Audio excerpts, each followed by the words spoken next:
Hello, welcome back to Lorehammer, the 40k podcast where we like to read about different things in the 40k world. Welcome to the show, Christian. Everybody? No, I got no quips today. That's fine, me either. Does Sometimes count? quips overrated, I find. Sometimes it's a serious Yeah, it podcast counts. for serious people. Yeah, exactly. We're intellectuals today, talking here about Khorne and the Blood Pact, but we also got Jordan joining us today, so we truly are the intellectual type. Oh, yes. Yes. Yes. Jordan's so smart, he wears glasses even though he doesn't need them, but just for cool points. Gives me their spectacles. Cool. Well, today's episode, we're going to be talking about the dark and brutal legacy of the Blood Pact and the Sons of Sek, two of the most infamous chaos-worshipping warbands during the Sabbat Worlds Crusade, which is a pretty big kind of event. Lots of books are written around it. We got like the Last Chancellors are kind of in this. A bunch of different kind of things are in the Sabbat Worlds. So we're going to get into them and learn about these two kind of renegade traitor Imperial Guard forces. Before we get into it, join the Discord. It's pretty cool over there. We got a tabletop simulator game giveaway right now. Right now, they're just asking a bunch of questions on the Discord, and if you get enough right, you could win one of 4 copies of Tabletop Simulator. And then once you have that copy, you too can play 40k on Tabletop Simulator. So that's going to be pretty cool. I know we got quite a few people on there playing it now.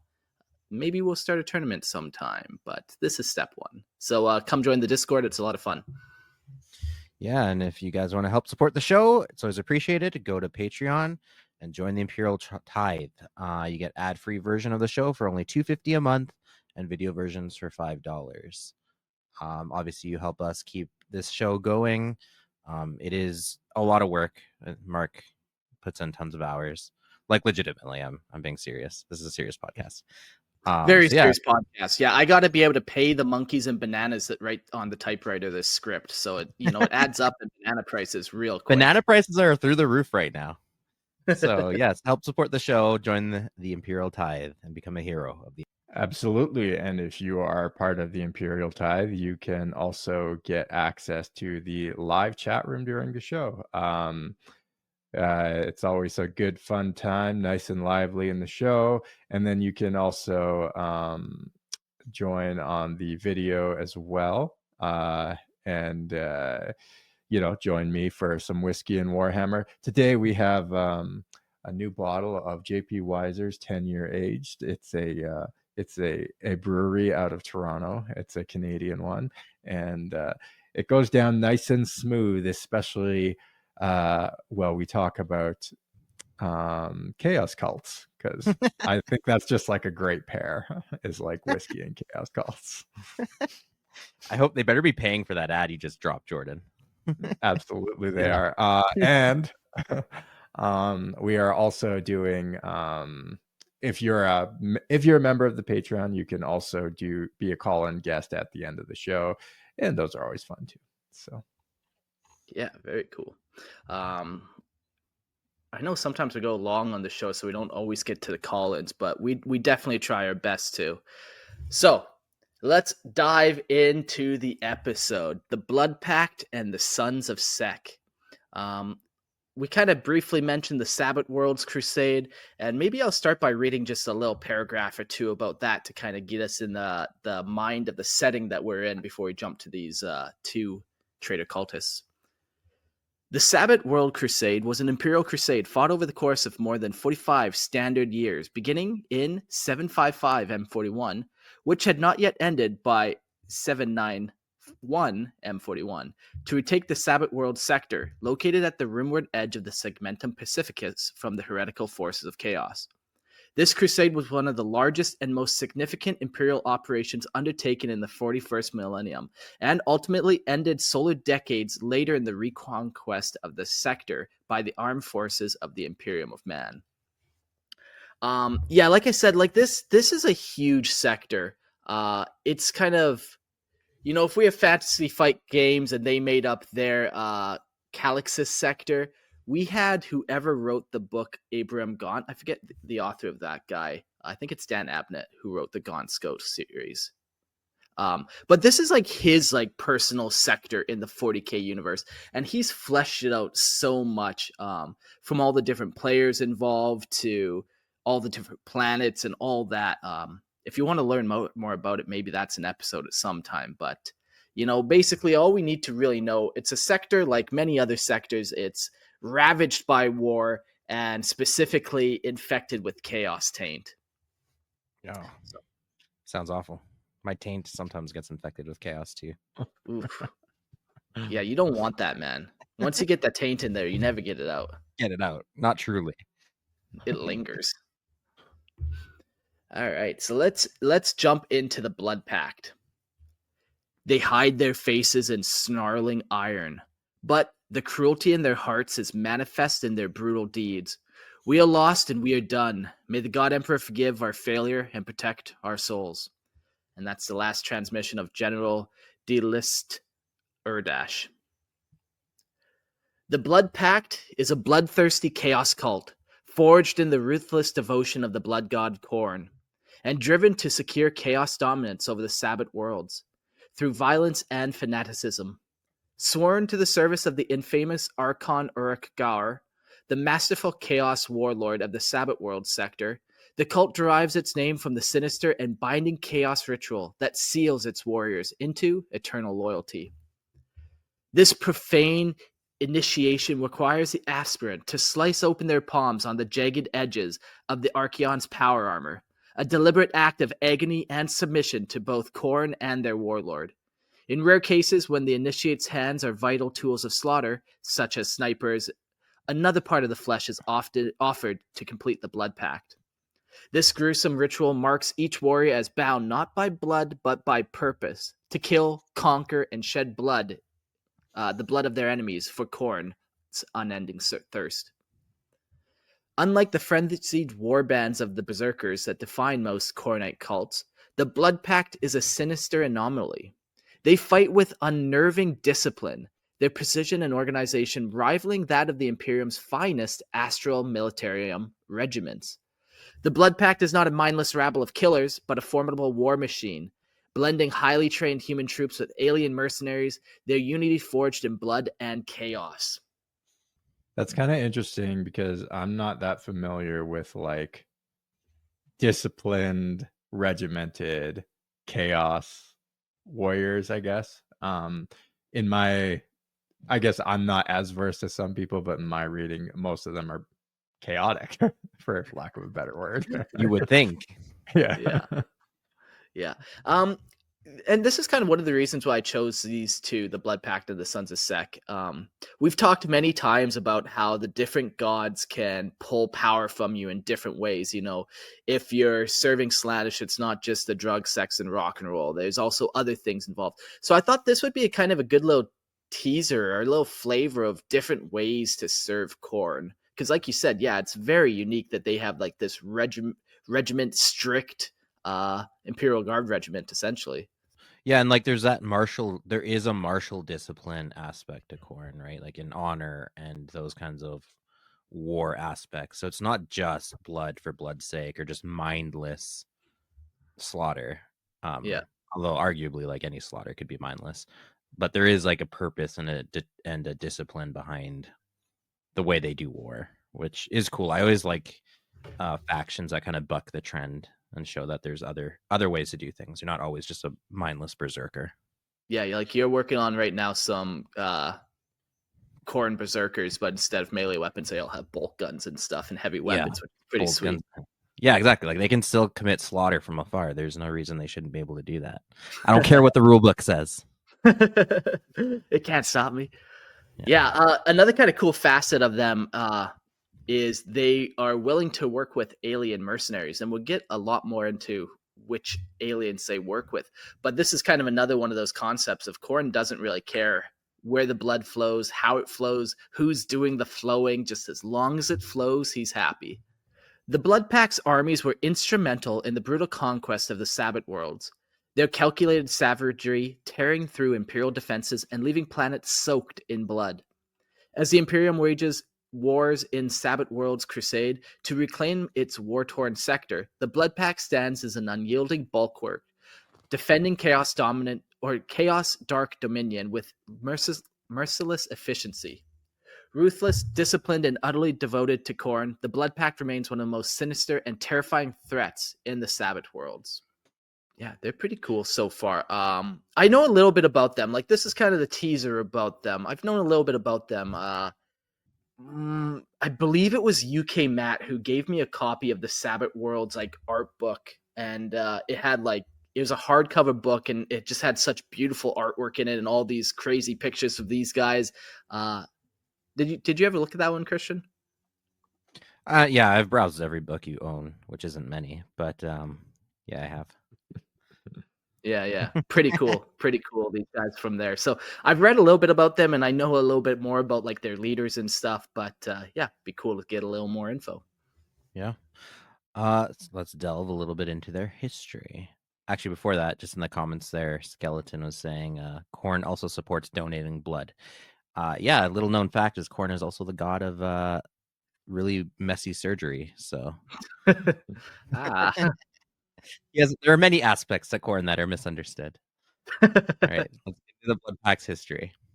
The true origins of the Blood Pact remain a mystery, veiled by the blood-soaked legends of the Sabbat Worlds and fragmentary scraps of Imperial records. What little can be pieced together suggests their inception roughly 3,000 standard years ago on the feral world of Gura, at the edge of the sector. Here, under the iron rule of a feudal overlord known as Gaur, the seeds of their terrifying rise were sown. The way that's spelled, I don't know if there's a lot of metal fans in here.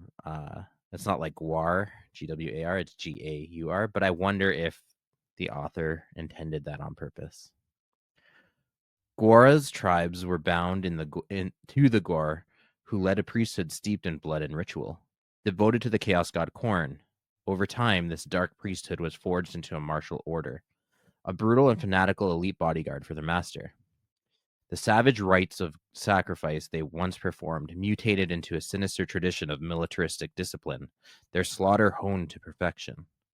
With the acquisition of spacefaring technology, the Gaur's influence began to infect neighboring worlds, spreading like a plague across the Sabbat Worlds. Or Sabbat Worlds. To swear the Blood Pact with the Gaur became a mark of power and nobility, binding warriors to the service with their own spilled blood. So you got this like feral world that, you know, they're just kind of doing all their crazy rituals and killing people mindlessly, and then they get access to some spaceships, so they just start running amok. Never give bloodthirsty savage tribes spacefaring technology. It's just always it's ends. rule number one. Always ends this way. Have you not read Dune? Through the centuries, the Blood Pact evolved from an elite guard into an army drenched in carnage, its numbers swelling until it could rival entire regiments. Today, Imperial intelligence estimates that the Blood Pact fields an astonishing 750,000 warriors, an unprecedented force for a Khornate cult. Each member of the Sinister Legion is personally inducted into the pact by the reigning Gaur, their loyalty sealed in pain and blood. 750,000 warriors is a lot, but I always struggle, man. GW and their numbers, like Yeah, in GW terms, that's pretty low. for like a spacefaring military. Yeah. But it does say 750,000 for a chaos Khornate cult specifically. Like maybe just because they kill and get killed a lot, but like if you think of attrition rates and especially the style of warfare you typically engage in as a Khornate cult, you would think they would need more numbers to sustain more casualties. But Yeah, like the U.S. Army has almost 1 million people apparently. So, but again, like how much of that is support roles, right? Like, do you think a Khornate cult, how they balance out frontline versus support, like that? And that is where you kind of get blur the lines. Like even in my case, this warband I'm creating with bolters, like they will need to source ammunition if they're gonna, exist for any length of time. So It does say like 750,000 warriors. So, I mean, we could probably assume there's more support role yeah. personnel, sort of like, 3-4 times that, maybe. I don't know. Just a guess. Yeah, we can always almost assume GW numbers are a little wonky and move past them, but also sometimes fun to know. And then you're like, I want to be the first guy to collect all 750,000 blood pact people. Which, Yeah. I know those nerds out there. Somebody's gonna do it. Yeah. Full. That's where you get the guys that buy full chapter compliments of Space Marines. Exactly. The Imperium first encountered the Blood Pact during the Sabbat Worlds Crusade, launched in 755 and 41, to reclaim the sector from Chaos's grasp. The Sabbat Worlds had been colonized in the 35th millennium after an earlier Imperial crusade led by the saintly figure Sabbat herself, and had driven chaos from the region. However, in 600 M41, the Sabbat Worlds fell once more, conquered by a vast chaos horde under the warlord Archon Urlock. So the Sabbat Worlds are actually fairly new to the Imperium on the scale of the Imperium's timeline. Yeah, this isn't for sure. places that were like from the Great Crusade. This is fairly recently conquered. Yeah. I think it was like 3,000 years in my maybe we'll get there, but 3,000 years or something prior to the 41st millennium. It's when they when they colonization were of the 35th. Okay. Oh, okay, 35th. Okay. Yeah, 5,000 years. Yeah. Yeah. So pretty recent. On the Imperial scale. Nadzabar's army was no singular force, but a fractious alliance of chaos warbands, each commanded by a magister, who served as his lieutenant. Among these sinister names, Anakwanar Sek, Enoch Inokenti, Sholen Skara, Heritor Asphodel, and Nokad the Blighted, stood Urlock Gaur, the overlord of the Blood Pact. The Sabbat Worlds burned under their dominion, their magisters carving their names into the annals of infamy through blood and terror. I suppose they would also carve their names into the annals of history as well. All things, yeah. Yeah. All great stories are carved into the annals of history. The tide turned at the Battle of Balahut, where Warmaster Slato, appointed by the High Lords of Terra, led a vast imperial army to confront Nadzabar's forces. Though Slato fell in battle, his sacrifice ensured that the death of Nadzabar and the routing of chaos from the field. In the aftermath, the surviving magisters tore each other apart in a brutal struggle for supremacy. Out of this carnage rose Urlock Gaur, the new Archon, who rallied the remnants of chaos under the banner of the Blood Pact. So as chaos does, whenever a leader falls, they kind of fall into civil war and strife and like fight for the new leader. Yeah. Right? What is that called again? When that Power vacuum? Yeah, power vacuum. It creates a power vacuum for them that they all just said, yeah, fight over. Under Gar's brutal command, the Blood Pact became the spine of the Chaos forces in the Sabbat Worlds. Smaller warbands pledged themselves to Gar, sealing their loyalty with his bloody ritual to share in his power and spoils.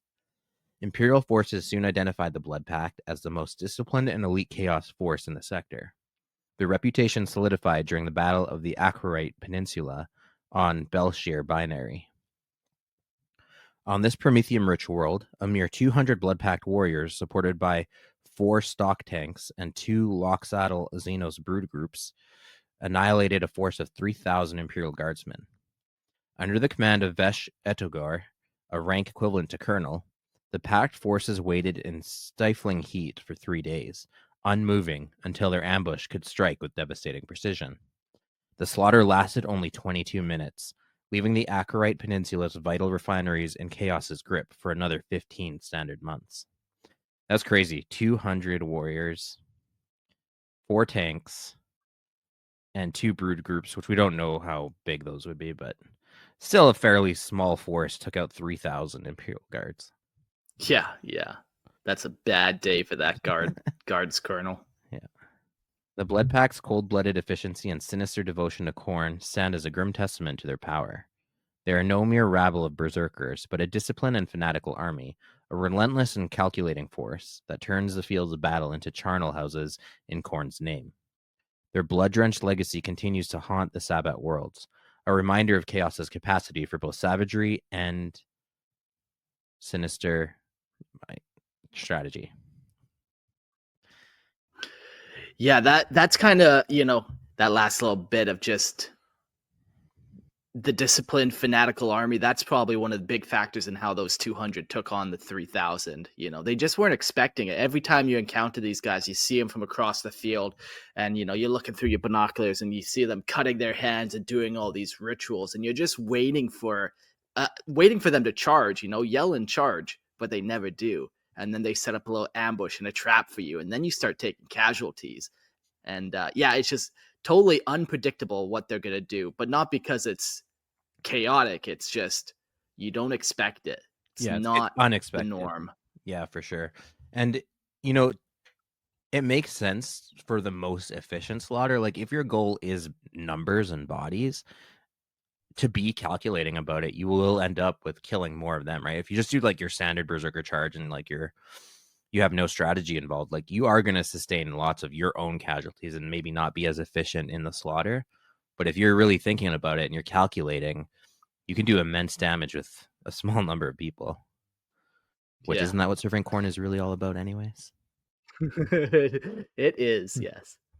I was going to say, we'll find out when we read about the beliefs of the Blood Pact. To the blood-drenched fanatics of the Blood Pact, the Emperor is not a foe to be despised, but a figure to be redefined, a wayward herald of the warp who must be unmasked. In their twisted theology, he is not the savior of humanity, nor the foe of chaos, but merely another manifestation of the immaterium, a false god, blinded by his own ambition and hubris. They do not deny his power, but see it as a reflection of the very forces they revere, the entities of chaos. It's kind of interesting, even right away. These guys are a little bit of philosophers. Normally, Khorne aren't known for their thinking as well, but like a tactical mind is also a philosophical mind, I suppose, where they're thinking about, okay, maybe the Emperor is something more. And we'll learn a little bit more as Jordan continues reading, but it's just another very interesting twist on Khorne warriors. It is also kind of interesting, like theologically, I think about like through history, how a lot of different sects and groups have viewed someone like Jesus or Christ. And obviously, like in 40K, the God Emperor is sort of the Christ figure. And in history, like you have like the Gnostics who viewed Christ as not the same way that the Christians had viewed Christ, but they still viewed him as like a divine being. And you also have like the Muslims who also view Christ as like a divine being or a prophet, but not this. They have a very different theology about who he is, as opposed to like how the Christians do. So it is interesting that you have like they still, in a sense, believe in the Emperor, just that he's something else other than what the dogma is. So anyways, to the Blood Pact and their allies, including the zealous Sons of Sek, the Emperor is no different from a demon or even the Chaos Gods themselves. In their eyes, he has been irrevocably touched by the warp and reshaped by its tides, a being whose essence is inseparable from the immaterium. They see him as a tragic, misguided figure, a prophet who glimpsed the truth of the warp, but led humanity astray with false teachings, commanding them to resist the very source of his own strength. This grotesque belief fuels the Blood Pact's holy war. They consider it their sacred duty to expose the Emperor for what he truly is, a creature of the warp, no more divine than the dark gods they venerate. To them, the Imperium's dogma is a lie, a schism born of ignorance and fear.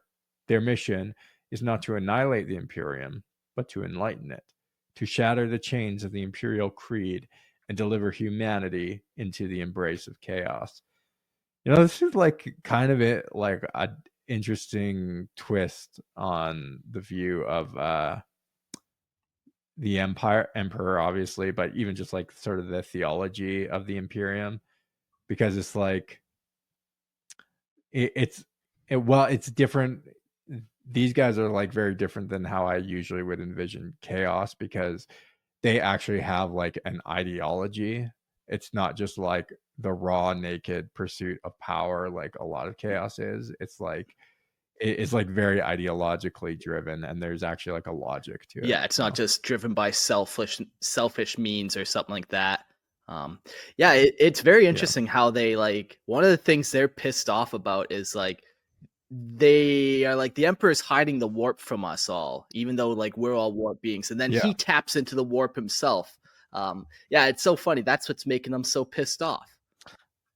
And they're I was about to say they're kind of right. The Chaos Cult did nothing wrong. Okay. In their eyes, the people of the Imperium are already unwittingly worshipping the warp, venerating a god whose very existence is intertwined with its currents. They believe that only through chaos can true understanding be achieved, that only by surrendering to its corrupting power can one ascend to their ultimate aspiration. Unity with the warp itself, a transformation into something far greater and more terrible than mere mortality. The Blood Pact does not seek destruction for its own sake. Theirs is a campaign of salvation through subjugation. They see themselves as liberators, bearing the truth of chaos to a galaxy shackled by lies. The war they wage is against the false shepherds of the Imperium, the priests and soldiers who perpetrate the Emperor's deception and guard the gates of ignorance. To the Blood Pact, every battlefield is a holy site, every act of violence a step toward revelation. Their fanatical creed holds that the Imperium must not be erased, but reshaped, reborn as a realm that acknowledges the warp as the true source of power and enlightenment. In their sinister vision, the Imperium will bow not before a distant, unyielding god, but before the living truth of chaos, embracing the horrors they have long resisted as the path to ultimate transcendence. I think these guys are like actually like very devout in a lot of ways. They're very committed to their cause. It's like I said, maybe I'm repeating myself, but like it's not just like a naked pursuit of power or ambition or something like that. Like they believe in the warp. They believe in the gods of the warp. They believe that when they die, they're going to merge with the warp if they've done enough violence and gain the favor of a god. Yeah, and they look at like what came first, the materium or the immaterium? It's hard to say, but these guys definitely feel like they're getting like the immaterium came first, and that's the true source of creation and power, and that's the true source of an afterlife, and that's maybe where our souls came from, all that kind of stuff. It's quite the philosophy they have. They're like evangelists, man. They're going out there and be like, you can have unlimited life too. Just come on, just come burn this planet to the ground with us. So we have their organization. How do they go about? How does their beliefs manifest on the battlefield and how they organize? The Blood Pact, or a monstrous creation of blood-drenched fanaticism, was forged from the warriors of the sanguinary worlds, a cluster of planets surrounding Goria, steeped in violence and devotion to chaos. Over time, this once localized force has grown into a sprawling and diverse war machine, uniting countless cults, renegades, and mercenaries beneath its crimson banner. Its officers, zealots of ruthless cunning, and actively seek to absorb other Chaos-aligned forces, particularly traitor Astra Militarum regiments, folding them into the Blood Pact's ranks with promises of blood, glory, and servitude to the Dark Gods. Alongside these corrupted soldiers mark alien horrors like the reptilian Loxodal, hired as mercenaries to sow even greater terror among their foes. When Urlock Gaur forged the Blood Pact in a blade aimed at the Imperium's heart, he did so with calculated malice. Studying the structure and tactics of the Astra Militarum regiments waging war in the Sabbat Worlds Crusade, he reshaped his Khorne soldiers to be their equal. An unholy mirror of the Emperor's finest, these warriors undergo grueling training, mastering the arts of marksmanship, close combat, and survival. Yet their training is not merely physical, it's spiritual. Every Blood Pact soldier is subjected to relentless indoctrination, conditioned to obey without hesitation, bound to the unshakable loyalty to their leaders, their Archon, and above all, Khorne. The result of this force is unrelenting killers who will not break. Where Imperial Guardsmen might falter or retreat, the Blood Pact stands firm, grinding forward with grim resolve until every enemy is slain or their mission is fulfilled. Death is not their fear, failure is. To die with their objectives incomplete is to betray both their god and their Archon, a disgrace too terrible to imagine. At the tip of the Blood Pact spear are its most elite warriors, the Death Brigades. These shadowy and merciless units are the embodiment of terror and precision, deployed as vanguards, bodyguards to senior officers, or shock troops to execute the most critical missions. They are the chaos equivalent to the Imperial Guard's stormtroopers, but where the Imperium instills discipline and duty, the Death Brigades are driven by unholy zeal and bloodlust. Their reputation alone is enough to break weaker foes, and their actions leave a trail of carnage that echoes long after they have passed. Yeah, it's cool how these guys are like a guard regiment, essentially. They were created, the guy who created them was like, okay, I need to be able to match, this is my main enemy. I got to be able to do everything they do, but better. So even in the recruitment process, he'll take actual full-on guard regiments. It's not just like these cultists of, manufactorum workers who are fed up with their 24-hour day job. These are military men that they're taking and then further training. And it even goes into like they have their own like stormtrooper equivalents, and like you could go through the whole regiment kind of list and come up with the equivalent here. Pretty cool to do. The Pact's hierarchy is an inversion of imperial structure, reflecting its bloody creed. Ranks are affixed to names as titles of power and devotion, each higher rank bringing a soldier closer to the Archon himself. The term Gaur, derived from the title of their master, is embedded in the ranks to signify their bond to Urlock Gaur's dark vision. Known ranks include the Ito Gaur, equivalent to an imperial colonel, the Damogar, roughly a major, and the Sidar, a lieutenant, while the exalted High Sidar with the exalted High Sidar serving as captains. The Blood Pact is no mere rabble of cultists, is an army of unrelenting fanatics, wielding the surgical precision in the service of chaos. They fight not just to kill, but to conquer, to defile, and to spread the dark truth of Khorne's dominion across the stars. To face them is not to face men, but a tide of blood and steel, unyielding until every drop of life has been spilt. Cool. They spread the dark truth of Khorne's dominion. It does kind of mirror the Imperium a lot.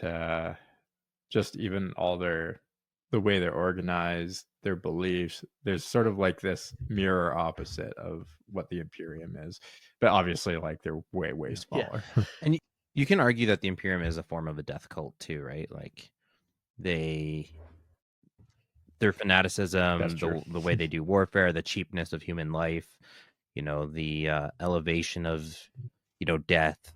All those are also like you're right, Jordan. Not just in the mirroring of their ranks and things, but like they are a dark imitation or a reflection, really, just a reflection of the Imperium, just worshiping a different god. Yeah. What are you gonna say, Mark? Sorry. It's gone. I was gotta let you talk faster. The thought will flutter away like a butterfly. Yeah, like a fart in the warp. Eaten by a demon of Nurgle. That's a nice little treat. All right, let's get into their combat doctrine. Unlike the frenzied hordes of a typical Khorne warband, the Blood Pact stands apart as a grimly disciplined military force, wielding strategy and tactics with the same precision as their bloodstained blades. They do not rush headlong into battle as mindless berserkers, but instead adopt calculated maneuvers and coordinated assaults, making them a far more sinister and effective enemy. Their fanaticism is not chaotic, it is cold, deliberate, and sharpened to a murderous edge. Each Blood Pact trooper is armed for versatility, carrying standard-issue ranged weapons such as a lasgun or autogun. Their tools of death allow them to suppress and eliminate their foes from afar, reserving their savage melee implements, combat knives, billhooks, clubs, and grenades, for the brutal hand-to-hand carnage of trench warfare and urban slaughter. In close quarters, they thrive, turning narrow corridors and ruined streets into killing grounds soaked in the blood and screams. The Pact's access to war material is disturbingly vast, owing to their conquest of Imperial Forge worlds like Urdesh and Nephithil within the Sabbat Worlds sector. From these captured forges, they have looted a deadly arsenal of Imperial pattern infantry weapons, artillery, and armored vehicles. This stolen technology enables the Blood Pact to mirror the Imperial Guard's sophisticated combined arms tactics, wielding their enemies' tools against them in acts of savage irony. I wonder if they still have these Forge Worlds and like they're just on the back end, just constantly supplying them with all the tanks and the gear and stuff. I think they probably do. Yeah, I mean, it could be one of two things. One, they do conquer the Forge Worlds and then just take a bunch of slaves and force them to labor and make their war material, or two, Yeah. they just loot like the vast armories and just let the world burn behind them. Either one, I mean, Yeah, with chaos, either one is equally possible. But yeah. But they get access to all the good stuff. Like, yeah, okay, so now it's turning even more into this guard regiment where now they have tanks on demand. Yeah. Excellent. Artillery, flying assets, like whatever the guard has, they probably have it too. However, their armored squadrons, while formidable, are not equal to those of the Imperium in scale or quality. Blood Pact tank units typically rely on lighter vehicles such as the Urdeshi pattern STEG-4 or the AT-70 Reaver tanks. Yet their arsenal includes a limited number of AT-83 Brigand Reaver tanks. Oh, sorry. I think I skipped a line. Yet their arsenal includes a limited number of AT-83 Brigand main battle tanks and even a rare collection of Baneblade super heavy tanks. These monstrous engines of war, piloted by blood-drunk cultists, give the Pact an unexpectedly devastating punch on the battlefield. Yeah, man, like if you're able to steal a super heavy, like a freaking Baneblade, like you got some firepower. Yeah, I love it. Yes, I would love to see a Chaos Khorne Baneblade where its gun, instead of shooting cannons, it just vomits out blood on everything. Hot boiling blood. Yeah, exactly. It's like an acid thrower, but with hot boiling blood. You know, there's a lesson in all this. What? It's best not to let your war material fall into your enemy's hands. Like, I don't know, abandoning stronghold positions in a desert region, In the dead of night, and letting cultists take all your stuff. Those cultists couldn't possibly figure out how to pilot a Baneblade, though, could they? Well, we'll find out. They're just dirty savages. Blackhawks, man. All right. Anyways, among their war machines, the most horrifying are their stock tanks, smaller variants of Chaos Space Marine demon engines. These spider-like abominations scuttle on 6 piston-powered arachnid legs and are armed with twin-linked pulse lasers mounted on turreted carapaces. The sight of a stock tank scuttling across the battlefield, its guns searing flesh and armor alike, is enough to break even the staunchest Imperial defenders. Little cute crab tanks rolling around. They kind of remind me of Soul Grinders. Yeah. Rumor, side note, I heard that they're looking at getting rid of the Soul Grinder, which would be very, very sad. Yeah, it's an old model. Yeah. Like, it could definitely use an update, but still, you don't want to get rid of stuff ever. We need it all. It's been around, like it's a signature chaos vehicle from like the beginning. Yeah. It is cool that since these guys aren't like a tabletop army, that's not where they came from. They came from, Dan Abnett's books or whatever. They get all these cool and interesting things. Like, we listed a bunch of tanks that they sound made up to me. They're not very 40K. And even the stock tanks, they're these unique things for this very specific thing in the galaxy at this very specific time. Yeah. But it's kind of cool. Lets your creativity go kind of free. Yeah. And again, kind of speaking to that, like, if you're creating your own factions or sectors of the galaxy, like there are vehicles and things that aren't as prolific. Like there could be unique vehicles to your area, especially like special environments and stuff, like a snow vehicle or like an underwater vehicle or a boat. Yeah. Something missing in 40K. All right. That's for another episode. All Blood Pact vehicles are ritualistically painted in the dull of red of dried blood, the pigment harvested from the corpses of their slaughtered enemies. These machines of war are adorned with heretical symbols such as the Chaos Star and the Mark of Khorne, and festooned with grisly trophies, human skulls, flayed skins, and mutilated bodies of fallen Imperial soldiers. Savage Khornate slogans scrawled in blood are carved into the metalwork, further defile their hulking forms, proclaiming their devotion to the blood god in every crimson streak detail.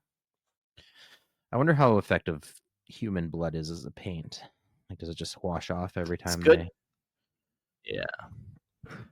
Yeah, that's the downside of it. It looks good until the first rain comes, but the other downside of it, it gets stinky as well. That's true. These guys probably smell horrific. The Blood Pact's terror extends beyond their conventional forces, where they also command dark sorceries in the form of their dreaded Gaur mages. These vile psychers are a heretical anomaly among Khornate cults, as Khorne abhors the use of sorcery. Yet in the Sabbat Worlds, even Khorne's sacred laws bend to the promise of unbridled carnage. Gaur mages wield forbidden powers that radiate a palpable aura of dread, unsettling even their own comrades. Their sorcery demands bloodshed to fuel its potency, and their most horrifying ability is to transform ordinary Blood Pact warriors into demon hosts. These cursed hosts erupt into grotesque forms known as blood wolves, feral lesser demons of Khorne that tear through the enemy with unholy ferocity.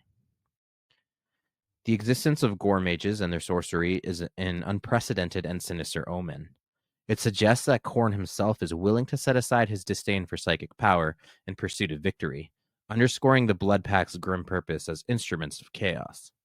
They are not just soldiers; they are heralds of annihilation. Their discipline and savagery combining to create a force as unrelenting as a blood god's thirst for slaughter. Man, they've just added now like their third piece of wait. That's not standard. This whole their Gaur mages and the psychers and all that. That's so cool that they're just like, no, this is a good way to kill things. Like, Khorne, watch what happens when I explode his head with raw psychic energy. Trust me, you're gonna like the popping sound. And Khorne did. And Khorne approved. Khorne approved. Yeah, Gaur mage is such a sweet term. That's how they boil the blood that their Bane blades shoot out their cannons. You know, the Gaur mages in the back are cooking up a little blood magic, warp magic. Yeah, like it. All right, shall we jump into the war gear of the Blood Pact? The Blood Pact warriors present a grotesque and sinister image of corrupted martial order, appearing as a twisted parody of an Imperial Guard regiment. Their equipment and uniforms are largely sourced from Imperial designs, either looted from the corpses of slain guardsmen or manufactured on chaos-held Forge Worlds, but bear the unmistakable marks of their allegiance to Khorne and the forces of chaos. Clad in ragged uniforms, dyed the dark red of congealed blood, the Blood Pact soldiers transform mundane military attire into an unholy symbol of their devotion. Each piece of armor, whether cloak, flak, or carapace, is stained with the blood of their enemies. A grim tradition born of one of their most sacred Khornate rituals. After every victorious slaughter, the blood of the vanquished is used to dye their garments, infusing them with the essence of death. The stench of decaying blood clings to them, an ever-present reminder of their savagery. That's kind of awesome. Have you guys ever seen Apocalypto?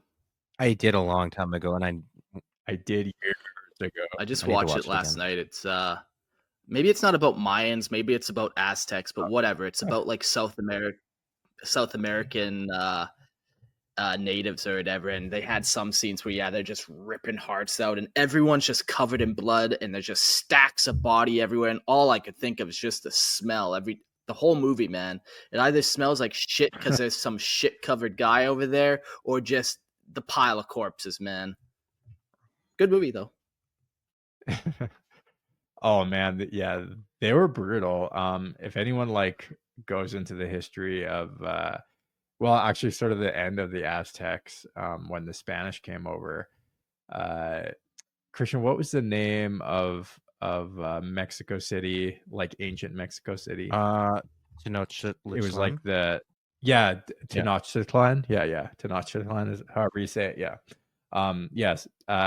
Well, there when like the Spaniards were there, and actually like it was like 200 or 300 Spanish warriors who just like slaughtered these people. They just like stood no chance. Gunpowder versus bows and arrows. But there's this kind of one scene in the history of it, A scene in history.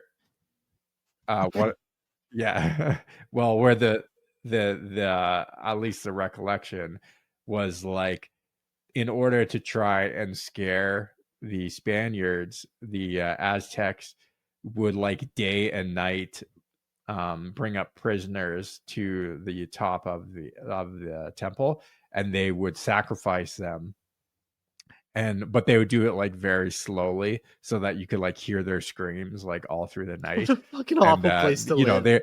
they were Fuck. doing it. Hey, can you stop killing people and Yeah. talking them off the structure? I'm trying to sleep here.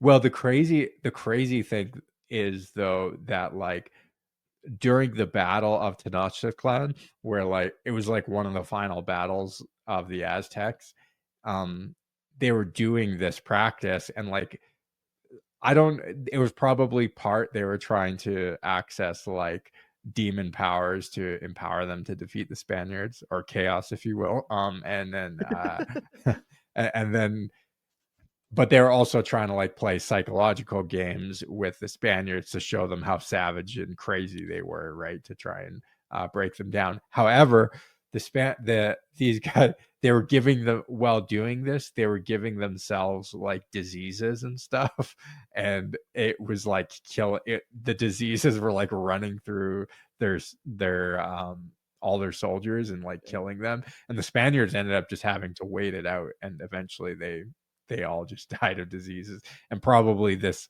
practice was one of the things that because they were sacrificing Spanish people, so they're exposing themselves to the blood and you know, skin and bile of Spanish diseases, And then they just you leave know, the corpses there on the side of the road there, just stacked up. Of course they're gonna die of diseases. Yeah, what are the healthcare system yeah. of the Blood Pact? Do they shoot them up with all types of enzymes and what? How many shots do you have to get? I don't know, like if they allow like sorcery and stuff, you'd almost think that it would protect them. But I wonder, yeah, like coating yourself in your Not enemy's blood. not very advised as a Yeah. long-term health strategy. Yeah, good way to catch any kind of There's a bloodborne Nurgle illness. guy.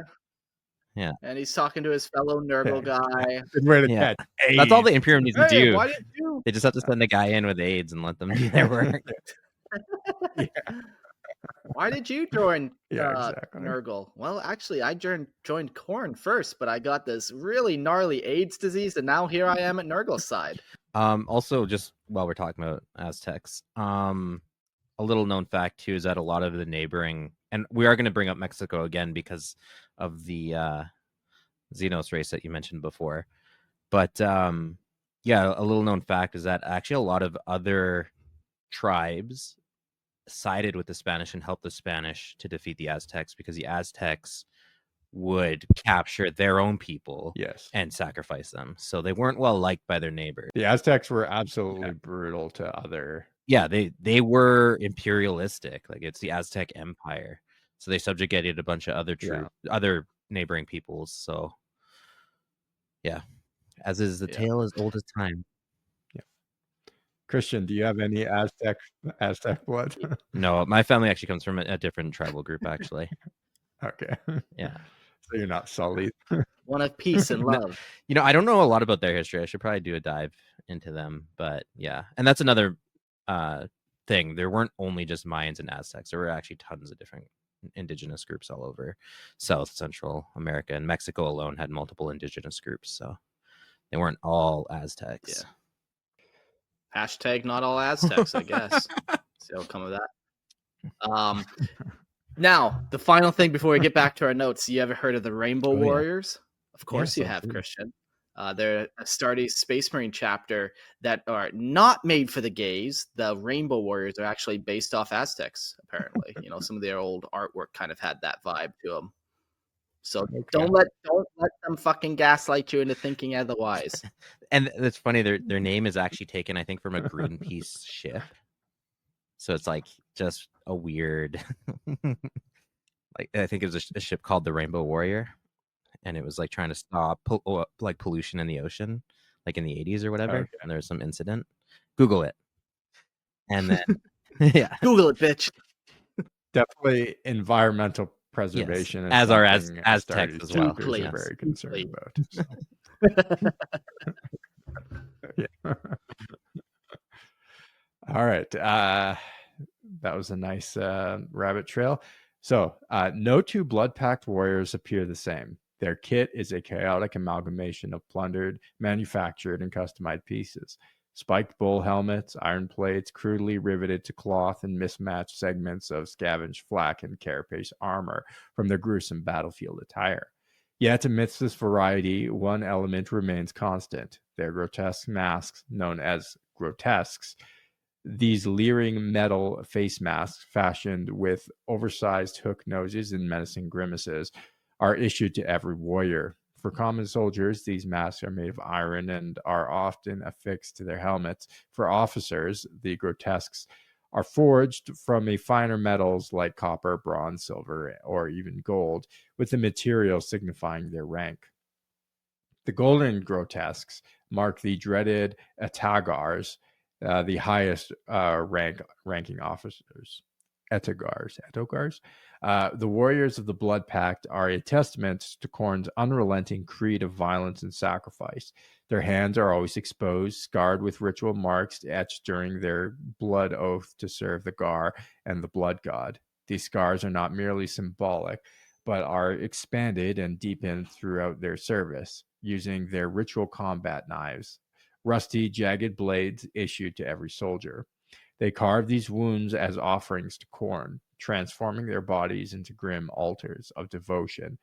The more severe the scars, the greater their perceived loyalty, with some warriors mutilating themselves until their flesh is a canvas of ruin. Yeah, that would suck that that's a part of your job. You just always have to be cutting your fucking hands. But it would be pretty cool, man. I've seen some people paint these guys and you see the scar tissue on their face and stuff and some on their hands. Very cool little theme you can add in there. Their arsenal is as brutal as their appearance. Standard issue weapons include las rifles, las pistols, or auto pistols, along with belts of stick grenades or for ranged combat.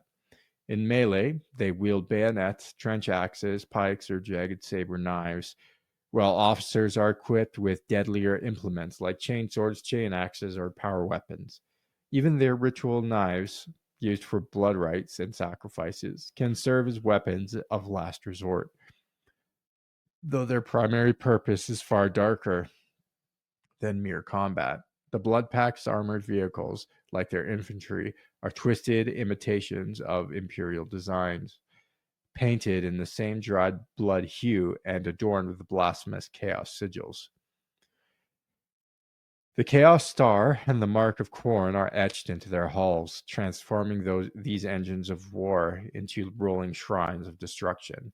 This unholy military force operates with terrifying precision. Their brutal discipline, coupled with their fanatical devotion, ensure that they fight with grim resolve unmatched by many. Every scar, every blood-stained uniform, and every grotesque mask is a testament to their allegiance to Khorne, the Skull Throne, and their Archon. To face the Blood Pact is to face death itself, wielded by hands that revel in slaughter and chaos. Very fun. Very fun. Neat hobby, neat pastime, guys. Some people like golf. Yeah, carving up your own flesh. Yeah. They have so much awesome artwork for these guys if you're into body mutilation, I guess. So that's how I'll define awesome in this sense. But yeah, so much awesome artwork for these guys. Up next, we'll talk about some more of the peculiarities that revolve around the Blood Pact. You know, we've named their discipline. We've named that they've like psychers. We've named that they have a lot of good war gear. They're not just a cultist rabble. So let's dive into some more. A sinister hallmark of the Blood Pact is the ruthless pragmatism in allying with Xenos breeds and alien mercenaries from the dark reaches of the outer worlds and the uncharted Imperial marches. Unlike the dogmatic Imperium, the Blood Pact has no qualms about leveraging the strengths of alien scum to further their bloody conquests. Chief among these collaborators are the abhorrent Loxatal, non-human mercenaries often deployed as shock troops to sow chaos and death in the name of the blood god. The Loxictal are grotesque, sinuous quadrupeds. Their forms evolved from amphibian origins into something far more predatory and vile. Larger than a human, these creatures are unnervingly swift and agile, with muscular bodies that allow them to scale walls and even crawl across ceilings using their pronounced dew claws. Their speed and dexterity makes them terrifying combatants, able to strike from seemingly impossible angles. Yet, outside of water, their dull sense of sight, hearing, and smell are compensated by a chilling array of predatory adaptations. They hunt by taste and vibration, using their alien senses to track and corner their prey with precision. Their weapon of choice is an alien-crafted Fletcher blaster, a lethal device as repugnant as the creatures themselves. These blasters are mounted on mechanical armatures strapped to their torsos. The weapon's controlled through an incomprehensible mind impulse device. These designs freeze the Loxital's limbs from climbing and maneuvering, allowing them to remain mobile while raining death upon their enemies. The Fletcher blasters unleash devastating shot bursts filled with millions of sharp razor filaments, shredding armor and flaying flesh with horrifying efficiency. No wound inflicted by these weapons is clean. Victims are left as mangled, bloody remnants of their former selves. The Loxital operate in tightly knit brood units, bound by biological kinship and communicating through alien methods incomprehensible to human minds. They exchange information through subsonic calls, vibrations, and mesmerizing displays of iridescent patterns that ripple across their slimy gray hides when in close proximity. These eerie skin flashes speak to the sinister intelligence honed by generations of predation. Oh, that's pretty cool how they kind of flicker their skin like this. There's a bunch of cool artwork for these guys too, including how they actually have their Fletcher blasters strapped on their torso and stuff. So go check them out as well. They go on all fours. Like, are they almost like a Quadrupedal. dog? Yeah, like imagine like a salamander, like a lizard, but almost a little more humanoid. But Oh, okay. it's crawling like that. It's got a lizard kind of body, a Yeah. tail, and Yeah, I'll flesh out the or the log saddle in a bit here when Mark's done, because there's a lot of interesting information. Cool. Imperial troops unlucky enough to face the Loxstatl have reported a distinct and nauseating odor heralding their presence, a foul stench likened to rancid milk mixed with crushed mint. This sickening smell is only waiting. Yeah, fuck it. Sure, blow off my arm with your fucking Fletcher rifle, but it's the smell that really gets to me.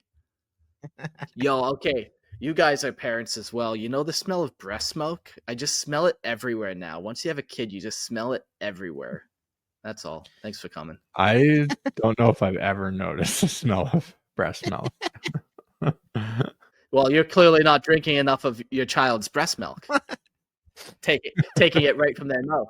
Fun fact: I'm not. there are people, especially in the bodybuilding community, that do purchase human breast milk online, because of the HGH hormone that's in it.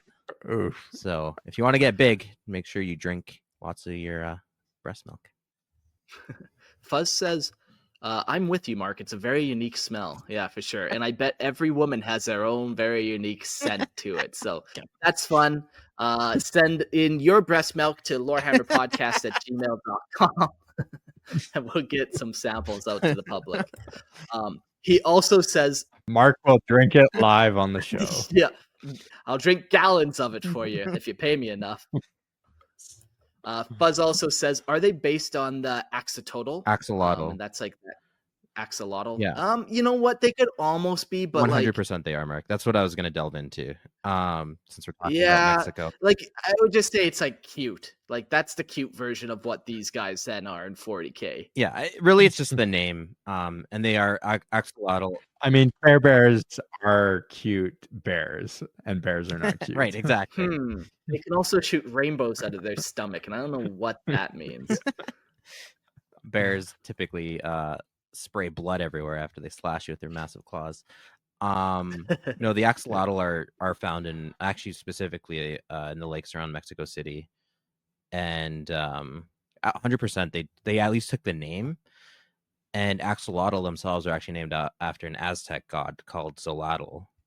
So, and that god is a god of fire and lightning, which is also interesting because salamanders have a legendary association with fire, like from the old world. So it's just kind of, it's a weird syncretism where you have salamanders and fire going hand in hand, especially axolotl, who are actually amphibious and they actually typically live in water. But yeah, 100% the Yeah. name at the very least is taken, and obviously like the lizard design is definitely axolotl. But axolotl are super cute compared to these monstrosities. Yeah, look at this guy. He's got like a gun mounted to his chest and a bunch of rockets on his back or Yeah. something.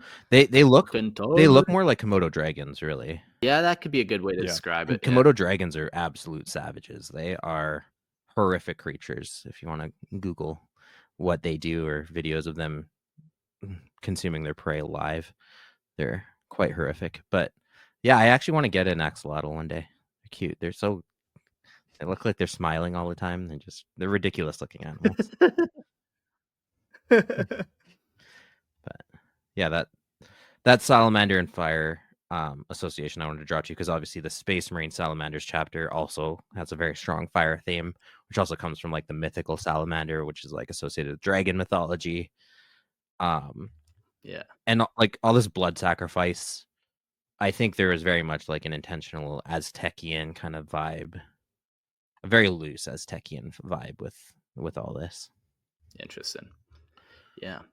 Well, very cool that the Blood Pact used these guys. And it's interesting. It says a lot about these guys too, that like they're able to, even though they have this weird form of communication that we don't understand, you're still able to make cool deals of war. Like, hey, you want to go kill some shit with me? So that's nice. Could still relate on that. Yeah, and you know, this actually comes up a lot about whether or not Chaos does align themselves with Xenos or not. And I imagine it's a full spectrum of like absolutely not. Some warbands still hold to their ideals of like xenophobia, of just like, no, like we killed you before, we'll kill anyone. All the way Yeah. to factions that totally ally themselves with aliens under like a mutual goal. Skeleton asks, do the Loxatol take part in the same bloodletting rituals? Man, I would imagine not. But like they might have their own. Like they're worshiping Khorne too by the sounds of it. So they might have their own. But like I was kind of saying, you can't really talk to these guys. There's no real way to communicate that ritual. And like, yeah, it's one thing to kind of be like, go over there, but it's another one to kind of describe the deep philosophy that these guys actually have, considering they're just berserkers. Yeah, and especially like the deeper, like you said, the deeper thoughts around the Emperor and stuff, who is a human. Like what does that mean for this species, right? Shall we get into the threat index and imperial policy? This is my favorite part. This is going to be the dry stuff. The Blood Pact stands as a brutal and calculated scourge upon imperial security in the Segmentum Pacificus, a malignant force that embodies both the precision of scalpel and the savagery of an axe. Unlike the mindless hordes of the arch-enemy, this disciplined and methodical host operates as the elite arm of chaos, a blackened mirror to the noble Astra Militarum.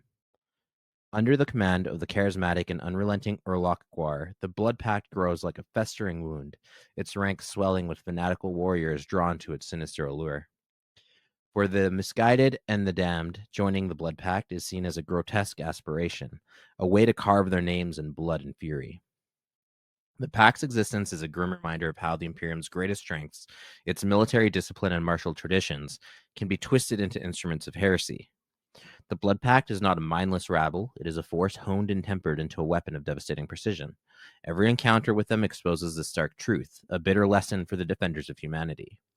For this reason, Imperial High Command urges immediate suppression of Blood Pact activity wherever it festers, for their presence is not a symptom of random chaos raids, but a calculated prelude to a coordinated slaughter. So that's cool too. It kind of like tips them off like, hey, you know, this isn't just a random flare up. Like we should, you know, the enemy is coming and they are looking for strategic objectives and will likely be here in force. Yeah, the Blood Pact didn't just show up on your planet. Somebody's been recruiting. Yeah, or there's a target that they actually really want, and they're here to take it. So, the emergence of Blood Pact forces on a battlefield is a harbinger of premeditated and tactical chaos operations.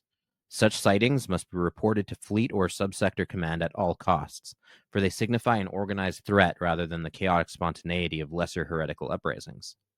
These vile legions, though lesser in number compared to the sprawling hordes of chaos, possess an unrelenting menace born of their savage discipline. Unlike the brutish and uncoordinated ferocity of typical of most chaos forces, the Blood Pact embodies a sinister precision, a rare and deliberate malignancy within the heretical legions of the Dark Gods. Their tactics and are a mockery of the Astra Militarum's own doctrines, turned against the Imperium with lethal intent. Worse still, records reveal that the Blood Pact will offer no quarter to most, and is known to attempt to subvert and recruit Imperial soldiers, either through coercion or outright force. Those who fall to their corruption are twisted into pawns for Khorne, their oaths of loyalty to the Emperor drowned in blood and madness. So that's a whole other dimension you got to be looking out for, because they're actually recruiting your own troops too. Yikes. The Blood Pact is not merely an enemy to be defeated, it is a contagion of treachery and destruction, spreading its foul influence across the stars. To face them is to confront not only death, but the insidious threat of corruption, as the pact seeks to dismantle the Imperium from within, one battle and one soul at a time. They're out there. They're evangelizing. Yep. They're spreading the good news of the Blood Pact and Khorne. Mm-hmm. All right. Shall we get into some of the characters of the Blood Pact? Some of the notable fiends who find themselves as leaders or important members of the Blood Pact. I prefer to call them sacred prophets myself, but you know. Ooh, yeah. To each his own. So the first one is Urlock Gaur. To the Blood Pact, no figure is more revered, feared, or worshipped than their supreme warlord, Urlock Gaur.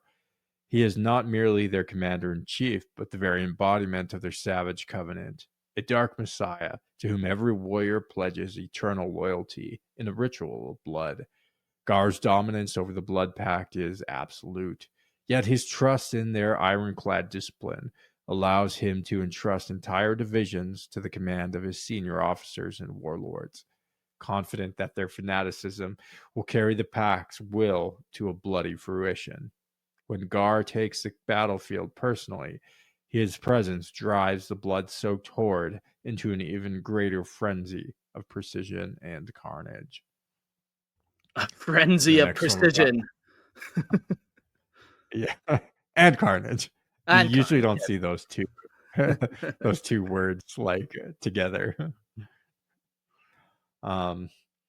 Anakwanar Sek, he's the next one on our list. Among the most infamous figures to rise under Chaos's banner, Anakwanar Sek was a masterful and fearsome magister of the ruinous powers. A servant first to Archon Nadzibar and later to Urlock Gaur during the Sabbat Worlds Crusade, Sek's name became synonymous with dread and destruction.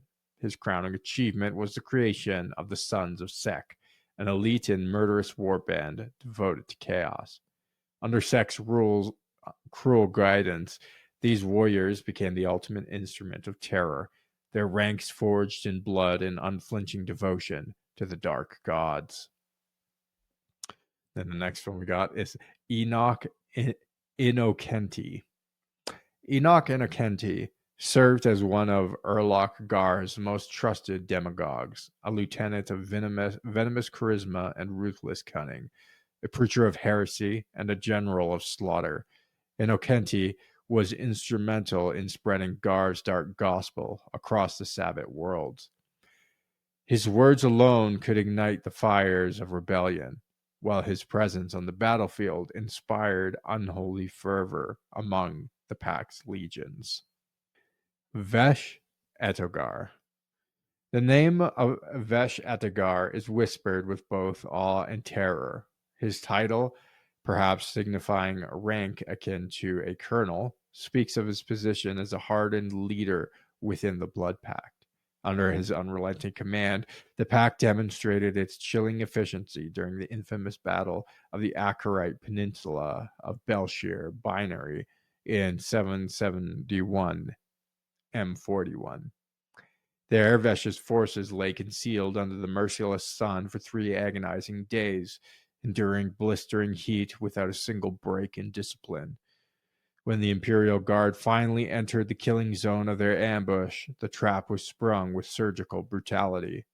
Not a single guardsman survived the slaughter. Vesh's triumph at Akarite is remembered as a testament to the Blood Pact's pitiless resolve and their fanatical devotion to destruction. These names are etched into the chronicles of the Imperium's darkest foes, each a harbinger of chaos and an architect of ruin. They are not merely leaders. They are avatars of Khorne's will, spreading bloodshed and heresy across the stars. Their deeds serve as a grim reminder of the Blood Pact's relentless thirst for carnage and their unholy unity in the service to the ruinous powers. Oh, they sound like nice guys. Just lovely guys. You'd really want to invite them over to your place, have a beer with them, have some wings. Yeah, let them hang out with your kids. Yeah, Yeah. of course. Your kids could learn a lot from them. Daddy, why does this man have so many scars on his hand? Well, because he's been trying to summon demons. So That's there you actually go, little girl. the origin of my warband, as you can see in the thing there, the Bro Pact. We're just a bunch of fun guys hanging out. Yeah. In order to be a part of the Bro Pact, we must touch tips together as a show of solidarity. The ancient wiener ritual, we call it. Yeah. Yeah, the Blood Pact are pretty cool. They have everything you need there. There's not that much information on them, really, but they have everything you need there for a very cool tabletop army, very cool kind of stories you can tell with them. I just like that, yeah, you can build them in a couple different ways that are just not your standard Chaos Cultist or standard Khornite worshippers. So very cool. I thought they're kind of worth that kind of look at. What else to say about them? Now, we also are going to talk about the Sons of Sek in this episode. I'm just thinking if there's any other details about these guys we need to talk about. You guys have anything? I don't know that I've seen official artwork like super in depth with them. But they still, even though they are like highly organized and they do have more of a uniform, I suppose I could just Google their images right now. You could. They tend to have like the face mask. They still have all like the chaos spikes and things. But they also have like a very pseudo German World War II, which is obviously an aesthetic that often gets painted onto most chaos factions with like Stahlhelms and stuff. But but for them uniquely, like there's a very, the German army has always been kind of portrayed as being like very efficient and a lot like how the Blood Pact operates and is described. Organized, yeah. Exactly. So I don't know how deep that part of the lore is, but it's just an observation just based on their aesthetics. Yeah. We do come back to the Blood Pact one more time in this episode after we talk about the Sons of Sek. So we'll see him again later tonight. But let's get to Sons of Sek and find out who they are and why are they always tied to the Blood Pact? For the glory of the Anarch, whose voice drowns out all others. War cry of the Sons of Sek. That does not roll off the tongue very well for a Khornate worshipper as he's trying to cut your head off. Just maybe it's in a different language or something. Yeah, no, that does sound good, Jordan. You're right. Mike, you're working on your Klingon, I see. Yeah. The Sons of Sek are fanatical and ruthlessly disciplined warband, born from the cauldrons of chaos and forged in the fires of unwavering obedience. Under the iron grip of the master, magistrate Anka. How'd you guys say this guy's name? I'm just going to call him Sek. Anakwanar. Oh, Anakwanar. Anakwanar, They serve not only as a weapon against the Imperium, but also as the first step in Sek's dark ambition to seize absolute power. These soldiers are not mere thralls. They are a brotherhood of terror, cold and calculating in their ferocity. With every blow they strike, they make a blood-drenched mark on the galaxy, as precise and unrelenting as the will of their commander. In the Sabbat Worlds Crusade, as a force of Urlock Gaur, the favored Archon of Chaos, clash with the Imperial War Machine, it has become clear that the Sons of Sek, though newcomers to the battlefield, have proven to be a greater terror than even Gaur's Blood Pact. Combat reports whisper of their brutal efficiency, their cold, methodological slaughter, leaving little but shattered Imperial forces in their wake. Their prowess is not just a matter of training, but of devotion. Each son is an instrument of death, not driven by blind rage, but by fanatical obedience to Sek's grand vision. Yet beneath their martial brilliance lies a darker truth. The Sons of Sek are far more than mere warriors of chaos. They are the foundation of Sek's ultimate betrayal, a ruthless vanguard built not just to wage war against the Imperium, but to act as the spearhead for his insidious plot to unseat Urlock Gaur himself. Sek, ever the schemer, has no intention of serving as a mere general. He seeks to overthrow Gaur and claim the mantle of Archon, ruling over all the chaos forces in the Sabbat Worlds with blood-soaked hands. The Sons of Sek, forged in his own image, are the tools of treacherous ambition, unflinching, fanatical, and ready to spill blood of all those who dare stand in their way. You know, I thought, just based on the name, that the Sons of Sek were going to be a Chinchian warband. Just based on the name. Yeah, the Sons of Sek are definitely a Khornite warband, and they align a lot more with your typical Khornite warband, and we'll find a lot out about that as we carry on. But they're definitely leaning more to your berserker trend. Yeah, that's interesting. Yeah, it just sounds like Sons of Set, like the Egyptian god. Well, it's not, Christian. Thank Read you. the script. Yes, okay. Let's get into their history. Hey. The Sons of Sek were born in the crucible of war on the desolate, chaos-occupied world of Geryon, where they were forged through relentless brutality and iron discipline. It was on the corrupted world that the foundations of their ferocity were laid, and it was here that they first clashed with the Geryon resistance, proving their worth and solidifying their place in the annals of chaos. The resistance fell before them like wheat before the scythe, and the Sons of Sek cemented their reputation as an instrument of destruction, fully embracing the philosophy of their dark master. Their training, however, was not without a bloody price. It was the intelligence of a defector, the former Blood Pact officer Mabon Edugar, that laid the groundwork for the Sons' military efficiency. Edugar's knowledge of war tactics was invaluable, but the true edge came from a captured prize, the Imperial Lord Militant General Notch's Sturm. Once a man of honor, Sturm was broken, his mind and will bent to the will of chaos. He forsook the Emperor to serve Sek and his warband, providing them with the standard doctrines of the Astra Militarum, refining them with a brutal focus until they became the deadly methods now employed by the Sons. Sturm's fall from grace was inevitable, and when his treachery was exposed, it was the Colonel Commissar Ibram Gaunt who gave him a choice: death at his hands or self-inflicted dishonor. Desperately clinging to any semblance of honor, Sturm chose to end his life rather than face execution, his own despair sealing his fate in the eyes of the Emperor. Yet his legacy lived on, twisted and perverted in the blood-drenched hands of the Sons of Sek. Under Sek's unforgiving command, their methods were molded by the hands of the traitors and war criminals alike. The Sons' tactics, though drawn from the teachings of the Astra Militarum, had been corrupted and refined by the fanatical will of Edugar and the blasphemous teachings of Sek. Their training was brutal and unforgiving process, a dark parody of the imperial discipline where failure was punished with death or worse. The Sons of Sek were not mere soldiers. They were the culmination of years of betrayal, sacrifice, and bloodshed, now wielded as an unstoppable force of destruction for the glory of chaos. Yeah, I like that. Like, this is a classic case of chaos where it's chaos is eating itself. This whole war band is secretly playing nice with all the other chaos war bands, but they're just vying their time till they're powerful enough to overthrow them all. Yeah. Classic chaos. What are you going to do? Classic chaos. What are you going to do? Chaos gonna chaos.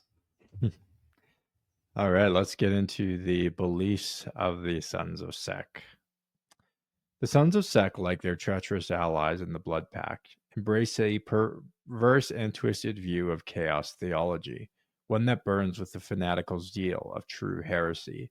To them, the Emperor is not a hated enemy, nor a being to be destroyed. No, they do not see him as a mere mortal man, but as another entity of the warp, just as the Chaos Gods are, or the Demon Lords themselves. To the Sons of Sek, the Emperor is no different from the twisted gods they serve. He is seen not as a protector of mankind, but as a misguided prophet, a deluded soul who, like all who glimpsed the immaterium, misunderstood the power he touched. He misled his followers into believing that the warp was something to oppose, to fight against. But the truth, as the Sons see it, is far darker, far more sinister.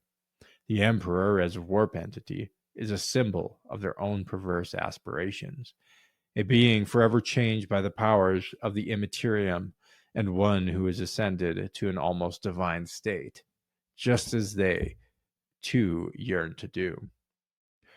Thus, the Sons of Sek and their blood-soaked cults do not seek the destruction of the Imperium. No, that would be too simple. They seek its reformation, a total rewriting of its faith, where the truth of the warp can be revealed. They believe the Imperium's mindless worship of the Emperor is a grotesque mockery of the true path. For in their eyes, the Imperium is already venerating a being of the warp, whether they know it or not. The Emperor is no different from the gods they serve, and thus the Imperium's faith is nothing but a hollow lie. It is not the Emperor who must be torn down, but the false veil that is being pulled over humanity's eyes. They're real humanitarians, these guys. They just want what's best for humanity. Yeah, I just imagine, like, okay, let's say somehow they do conquer the Imperium, these guys. What changes are they making? They're just like, hey, did you know the Emperor is actually a warp being? Then half the Imperium's like, yeah, we kind of figured that. That's why we worship him. And they're like, well, okay, as long as you guys know that he's a warp being, you're serving one, I'm serving one, we're good to, that's all we wanted you to know. Maybe terror for us. I suspect, though, in that hypothetical, they would make it the Imperium serve Khorne or something to that effect. Yeah. Can't serve this warp being, got to serve this one. Yeah. All right. The true task of the Sons of Sek is to spread this horrific enlightenment, to unshackle the minds of humanity and bring them into the fold of chaos, to reveal that they have already been worshipping the warp without even realizing it. It is their holy duty to rip humanity from its false faith and show them the true path, the path of ascension through communion with the warp. And so, the war is not one of destruction, but of enlightenment, a relentless war to break the Imperium's chains and replace it with the unyielding embrace of chaos. The Sons of Sek are not just fighting, they are saving, dragging humanity from the pit of delusion and offering them the only true path to divinity, the union with the warp. The Imperial Creed is not just a lie. It is the first step on the road to ultimate power, and they will see it twisted, broken, and remade in the image of chaos. And they say there are no good guys in 40K. Look at these guys here. Very obviously doing it for the people. Very obvious. Yeah, man. I think the No first selfish intentions here. The first truly altruistic people I've come across. I think so. I really think so. Yeah, a lot of their beliefs are definitely similar to the Blood Pact, and a lot of the guys in the Blood Pact serve there, and then they move over to the Sons of Sek. So yeah, a lot of those beliefs would cross over. I'm trying to think if there's really a big distinction between these two. Maybe just fanaticism, where the Blood Pact are like, yeah, you're worshiping a false god. He's probably a warp being, whoever bled for the blood god. But these guys are like a little deeper. Like, you should serve the blood god with us as well. Like, we serve the true god. You could have unlimited power too. You might even be able to get a demon prince status one day if you want. They seem a little more willing to preach about it through a little more accepting, as opposed to just acting on Khorne's will and like preaching through violence, Preaching through violence. I like that. Oh boy, here we go, crusading again. It's what I do best. Structure and organization. Like the horrific force they were birthed to challenge, the Sons of Sek are a machine of brutal discipline, honed to perfection with unswavering fanaticism. Their methods mirror the Astra Militarum, yet they have transcended their origins, becoming something far more deadly, an elite force unlike any other. The Sons of Sek are not spindly, weak creatures that make up the rabble of lesser chaos forces. Their bodies are thick and solid, towering over the malnourished conscripts of the Blood Pact and mere mortals. They are beasts of war, built to endure and destroy. They are armed with superior weapons, forged from the spoils of conquest, and equipped with higher quality gear, all supplied through a relentless, organized logistical train, one that dwarfs the pitiful scraps of the Blood Pact is forced to scavenge.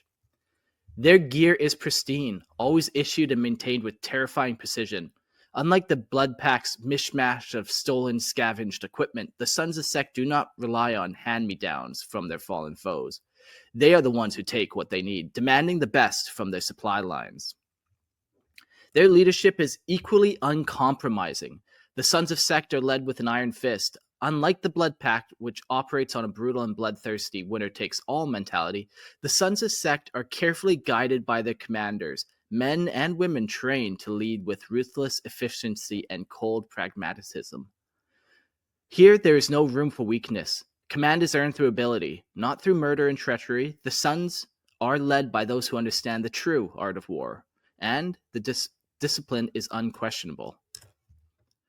At the heart of this role is the Scourger, a title that sends a chill through even the most hardened soldiers. I don't know, man. Scourger's a pretty lame name. I've heard a lot better. I think they could try again on that one. Most hardened soldiers. Yeah, okay. Oh, the Cadians are shaking in their boots. These officers, akin to the Imperial Commissars, are more than mere enforcers. They shackle the wills of their soldiers with unyielding faith, commanding absolute loyalty and obedience through fear and respect. Scourges do not merely punish, they admonish, guide, and rebuke with brutal clarity.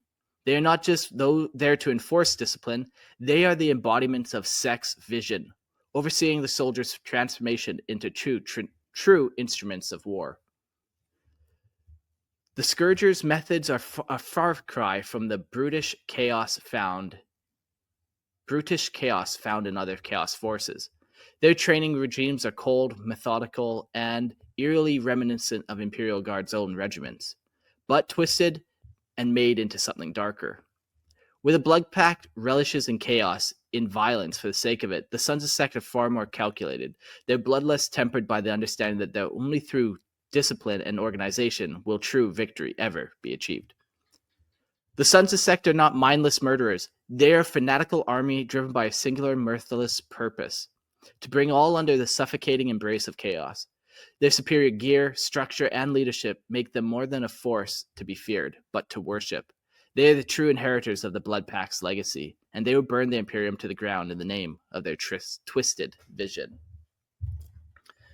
Yeah, so we learned a couple more things that really separates them from their cousins, the Blood Pact, and a lot of it is like, these are like soldiers, man. Like they're taking good recruits. They're taking recruits that would probably become Astartes if they didn't take them. They're going for the top tier, and then they give them the best gear that they can find.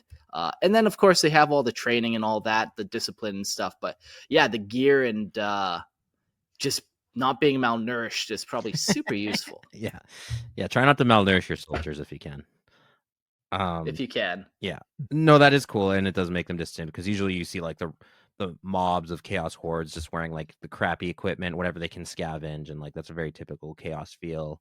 Like you said, Mark, like malnourished and weak, and like they rely more on their numbers than anything to get the job done. But these guys actually could beat the crap out of you just one-on-one.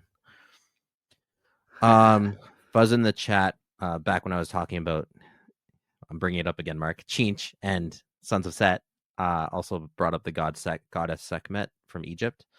That actually is probably where the name comes from. Oh, sweet Sekhmet. Sekhmet is a lion-headed goddess, and she's a goddess of war and healing, which is actually a common thing. I think Apollo also kind of has those traits. But there's like Sekhmet kills like lots of humans. Like she gets blood drunk in one myth. So like you can see like really strong ties to like a destroyer war goddess. So that's cool. Okay. Yeah. I'll allow it. You'll allow. Okay, sweet. More mythology. Get it in there. Okay, let's get into their combat doctrine. The Sons of Sek's combat. The Sons of Sek's combat doctrine is built on ruthless precision and fanatical obedience. First, they pull down your pants. That's Seks, S-E-K-S, for those listening. Mirroring the military structure of the Astra Militarum, but with terrifyingly warped twist. Each member of this warband is a cog in the machine of war, driven by unyielding discipline, relentless training, and a devotion to their vision of chaos. They strike like a hammer, efficient and unforgiving, making no room for error. Their operations are dictated by brutal pragmatism, every move calculated to achieve maximum destruction and subjugation. Someone in the chat said we're all Sons of Sek. We're all Sons of Sex, is what you meant to say, I think. I'm here from it. You're here from it. Slaanesh. You would think it's Slaanesh warband too. These guys are so misleading. Their tactics revolve around overwhelming their enemies through a balance of methodical slaughter and the psychological terror. The Sons of Sek use advanced military doctrines refined from the once loyal Imperial General Notch's Sturm, and twisted by brutality of their leadership. Every maneuver is done with the efficiency that outstrips even the most well-organized Imperial forces, focusing on overwhelming their enemies with force and superior logistics, which they maintain through well-established supply lines and the ruthless discipline of their commanders. So again, you have like a very intelligent foe. Like we always talk about like the importance of logistics to win warfare and things like that. And these guys are definitely implementing all of those things. The Scourgers, officers who ensure order and absolute obedience, command with a precision that the Sun's enemies cannot fathom. These officers are not merely taskmasters, but also the embodiment of the warband's soul, keeping morale high while ensuring no weakness or hesitation infects their ranks. Under their watch, the Sons of Sek move with eerie calm, striking fast and brutal in their attacks, aiming for decimation rather than simple victory. Every kill serves a sacred purpose, with the worship of chaos at the heart of their bloodlust. Yeah, that's cool too, that like, yes, they're achieving like strategic objectives and stuff, but they're still also maximizing casualties because, you know, you still got to worship the chaos god. They're not satisfied with just breaking their enemies' morale or getting them to retreat. They're still going for body count. Always important. Yeah, for sure. To the Sons of Sek, battle is not only an act of war, it is a sacred ritual, an offering to the forces of the warp. Strength, unity, and sacrifice are their core tenets. While the Blood Pact relies on savage chaos and unrelenting brutality, the Sons of Sek apply discipline, turning slaughter into a sacred art of total annihilation. They do not seek to merely conquer, they seek to purge and enlighten, forcing the Imperium's twisted creations into the fold of chaos, one ruined soul at a time. Man, crazy. Yeah, I bet these guys almost even want to capture you so they can try to torture you and convert you that way. I can picture them using a lot of like weapons that don't necessarily maim you or kill you, I mean, but just kind of maim you so you can then be captured and then kind of tortured and converted. Because yeah, that's one of their primary things. It's like, before you die, you must know that your god is actually real. He is a real warp entity god. I just really need you to know this. I just need you to know this. That is funny too, because like, how do you convert people if you're slaughtering them too at the same time? Which I guess is a question you could pose to a lot of historical events too. But I digress. It's for their own good. Tough love, I call it. Clearly, yeah. Jordan takes the same approach with his children. Pretty much. And on that note, let's get into the war gear. Their tools of punishment that they use.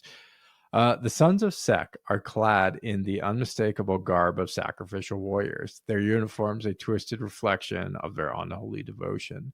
Their ochre fatigues are stained with the blood of their enemies, worn as a badge of honor, a grim testament to their unyielding commitment to their cause. Over their shoulders and greaves, they wear chain and plate mail, a jagged mix of practicality and brutality that signals their readiness for slaughter. Their jackboots strike the earth with a resounding thud, the leather fastenings and grips biting into their fatigues like the chains of the damned. The leather itself is no mere material. It is the flayed hide of their victims, meticulously stripped from the bones of the dead. The nut brown leather woven with purple thread serves as both armor and testament to their power, a constant reminder of the broken bodies of those foolish enough to challenge them. Gold braid adorns the officers, marking them as leaders, a signal of their supremacy over the rank and file, who bear the mark of the fallen on their very flesh. The helmets of the Sons of Sek are more than mere headgear. Each is fitted with a hand clasp, a brutal trophy taken from the mouths of the dead. The clasp, in the shape of a hand closing around the mouth of the wearer, is wrought from the hands of their slain foes, an eternal symbol of their allegiance to the Anarch, the god whose voice drowns all others. This is not just decoration. It is sacrifice, a symbol of silenced voices of those who once dared to stand against him. Oh, well, I'm glad their severed hand of their enemy that they strap over their own faiths and just let it rot there isn't just a decoration. You know, too often does chaos allow their grisly scraps to be just decorations. There's meaning, purpose behind this hand, this rotting hand. Oh man, the smell Yeah. just always in your face. The smell. Now, this is the craziest artwork of them. Definitely, I've said Google sometimes, but definitely go Google some Sons of Sek in the artwork, because you'll always see that they'll have like a hand on their belt, like a severed hand there. They'll have it on their face, like they said, covering it. It just is truly grisly and gross and yikes. It's also really cool too that there's a couple of third-party companies that sell chaotic heads that do have the hands sculpted onto the face, covering the face, the severed hands. I believe I want to say Anvil Industries and Mad Robot Miniatures both make heads. So if you also want to model these guys at home, just know there are places to source these heads. Indeed. Oh, thank God. Yeah, that's But I thought it was the hand sourcing that was the problem, not the head. Yeah, fucking rank. I love it though. It's very Horrific. messed up. Horrific, yeah. all right. Their armament is as deadly as their appearance. Armed with standard issue las carbines and las guns, the Sons of Sek are masters of ranged destruction. Their weapons honed and forged in the fires of Forge Worlds or the Space Hulk Salvation's reach. Troopers carry las pistol sidearms, while officers wield auto pistols, ensuring they can slaughter with precision at all ranges. Each soldier is issued a combat knife, a tool for close quarter murder, and a ritual knife, an instrument for dark rites of the sanguinary worlds, steeped in blood and darkness, used to honor the ancient, twisted ceremonies that bind them to their cause. The Sons of Sek are not just soldiers, they are living weapons, wrapped in the flesh of their victims, wielding death as both armor and weapon. They are fanatics, vessels of slaughters, draped in the spoils of their conquest. Their every step a step towards annihilation. To stand before them is to stand before the void, where the voice of the Anarch is the only sound that matters, drowning out all that came before. Yeah, so they're just like super elite. They're very good soldiers for sure. They don't have any named characters that I could find really of any interest beyond their main kind of leader guy. But I did find some cool battles that they participated in, and we can go through them. The first one is the Lexia Bastion incident. Resistance fighters comprised of the surviving PDF and guard contingents of the chaos-held world of Girion staged an assault on the Lexia Bastion, the heart of the Chaos Administration, as a diversion to allow a kill team led by Colonel Abram Gaunt to assassinate the traitor general Noches Sturm. Despite being caught by surprise, the Sons proved victorious in the engagement, completely exterminating the assault forces, in spite of being unable to protect their mentor. Yeah, even when they kind of were ambushed, they were still able to come out on top. Liberation Liberation of Girion.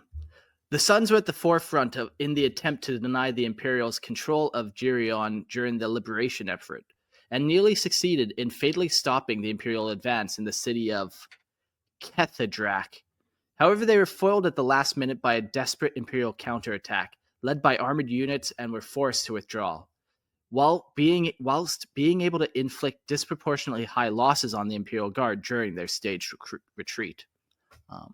So just another sign of them being just better, man. Even when they lose, they're still able to like maintain discipline. Like normally in war, when an enemy forces routes, that's when the war is like really won. That's when all the damage, all the killing really begins. But not for these guys. They fall back and they do what they need to do.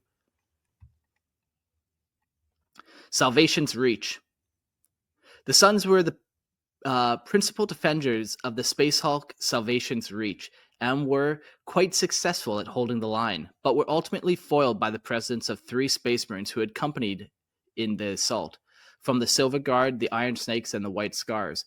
They were, however, lured into a distraction while the Astra Militarum inflicted irreparable damage to the research facilities inside the Space Hulk, and the units stationed there were presumably lost as the Reach suffered substantial damage and destruction, which was inflicted by the Imperials.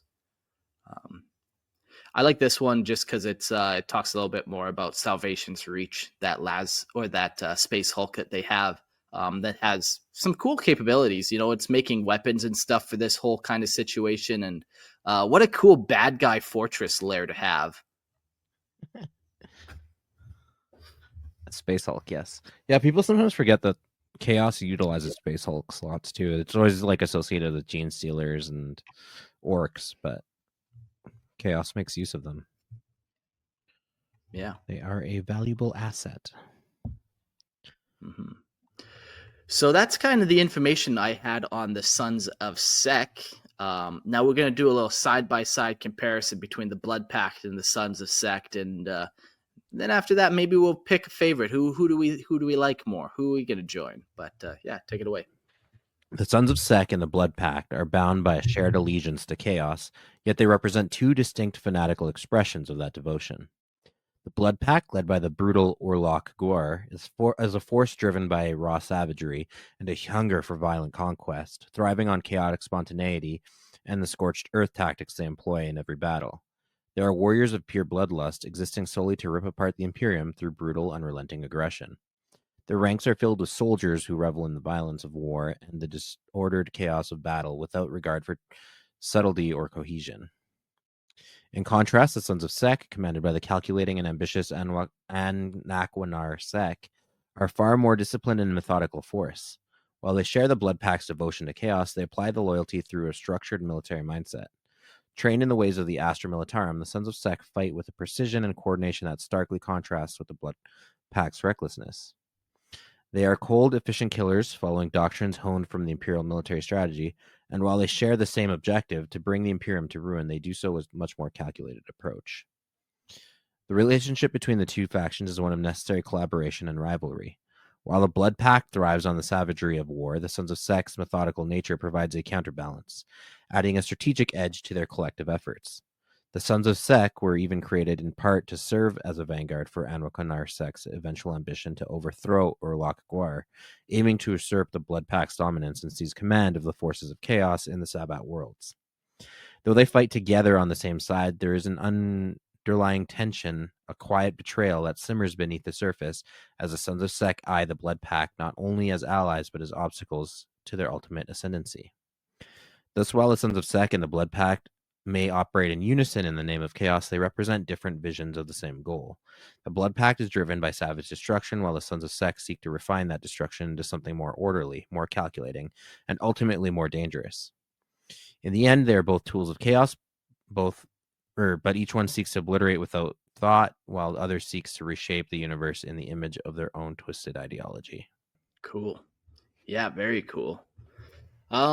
So which one do you think you guys like more? I think for me, I like the Blood Pact a little more. I like how many different times they stack up kind of that conundrum where it's like, what, you got gore mages, you got psychers there? Oh, you're not just berserkers?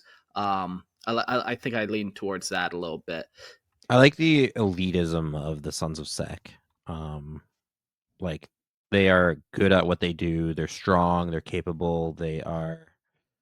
They have the best gear. Like they are like They almost feel like stormtroopers or Tempestus Scions to regular guardsmen, right? That's kind of like the vibe I get. You have Yeah, guardsmen, that's a and then great you way to have say it. yeah, they're like the scions of them. So yeah, I really like the Sons of Sek. Yeah. Yeah, I like the Sons of Sek too, actually. Like, I'm kind of with you. The elitism. I just like seeing the best of the best in any given field, and in the field of serving Khorne and slaughtering masses of people. I think it's got to go to Sons of Sek. Okay. Well, we got some call-ins, and we'll chat with them. Who do they like? Up first, we're gonna call Skeleton to the stage. Hey, what's going on? Ayo. Howdy. Not too much. Been enjoying this episode for sure. Have you ever heard of these guys before? No, I haven't. I think the last podcast that I was a part of, we chatted a bit, and I've been just going through Horus Heresy one by one. So a lot of the newer 40K stuff, I just haven't heard much of outside of the podcast. So it's all brand new to me. Which one kind of did you like more? Did you even like them at all? Would you ever be a follower of Khorne and Chaos in the first place? Are you a scumbag? Not a scumbag. I definitely like the Sons of Sek a little bit more. I really like the idea of, yeah, you might be different in terms of philosophy, but the structures, tactics, strategies of the Imperium is still something you find value in. I think that's just super, super cool. Yeah, it's definitely unique for Chaos.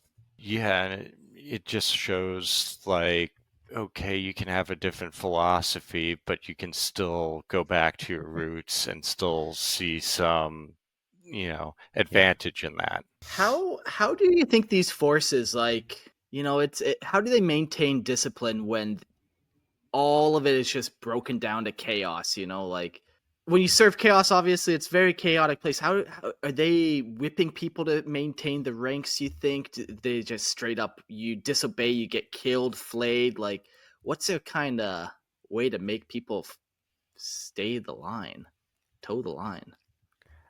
I think it's a lot of the standard Imperium tactics at its core, the indoctrination. The Sons of Sek have almost like a commissar figure behind. I was kind of them. thinking that too with the scourges or whatever. Very kind of commissar light watchers. Yeah, and I was thinking throughout this episode, anger kind of takes many forms, and when I think Khorne, I think anger.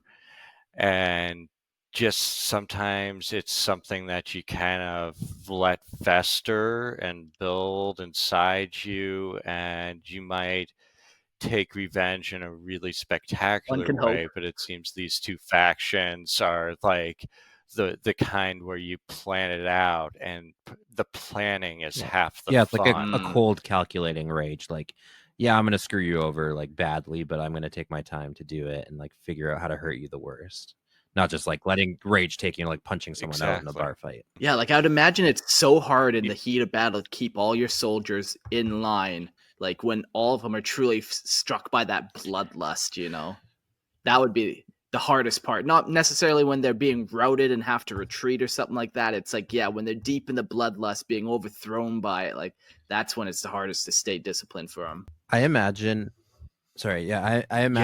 also like discipline too can be instilled in troops without having like, yeah, it sure helps to have like a commissar figure, or like how you typically picture the rabbles of chaos with some kind of overseer whipping them into compliance. But like if they're true believers in their philosophy, that is an important piece in maintaining that discipline. Sure. Right? Like they are at their core disciplined warriors.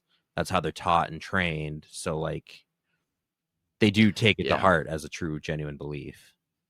Yeah, and they they're doing it for a god that they actually believe in, who could potentially give them like immortal life. Yeah. You know, so yeah, that's a great way to maintain some discipline and cohesion. Would the kind of ascension into the war being fully embraced by chaos, this is the primary motivation of all these guys? Yeah, kind of sounded like it. To just be closer to Yeah, Khorne. like they want to first, make sure everyone in the material world know that the Emperor is not a god. Apparently, he's a warp entity, Or he is different type of he god. is a god, And then, just a different god. Yeah.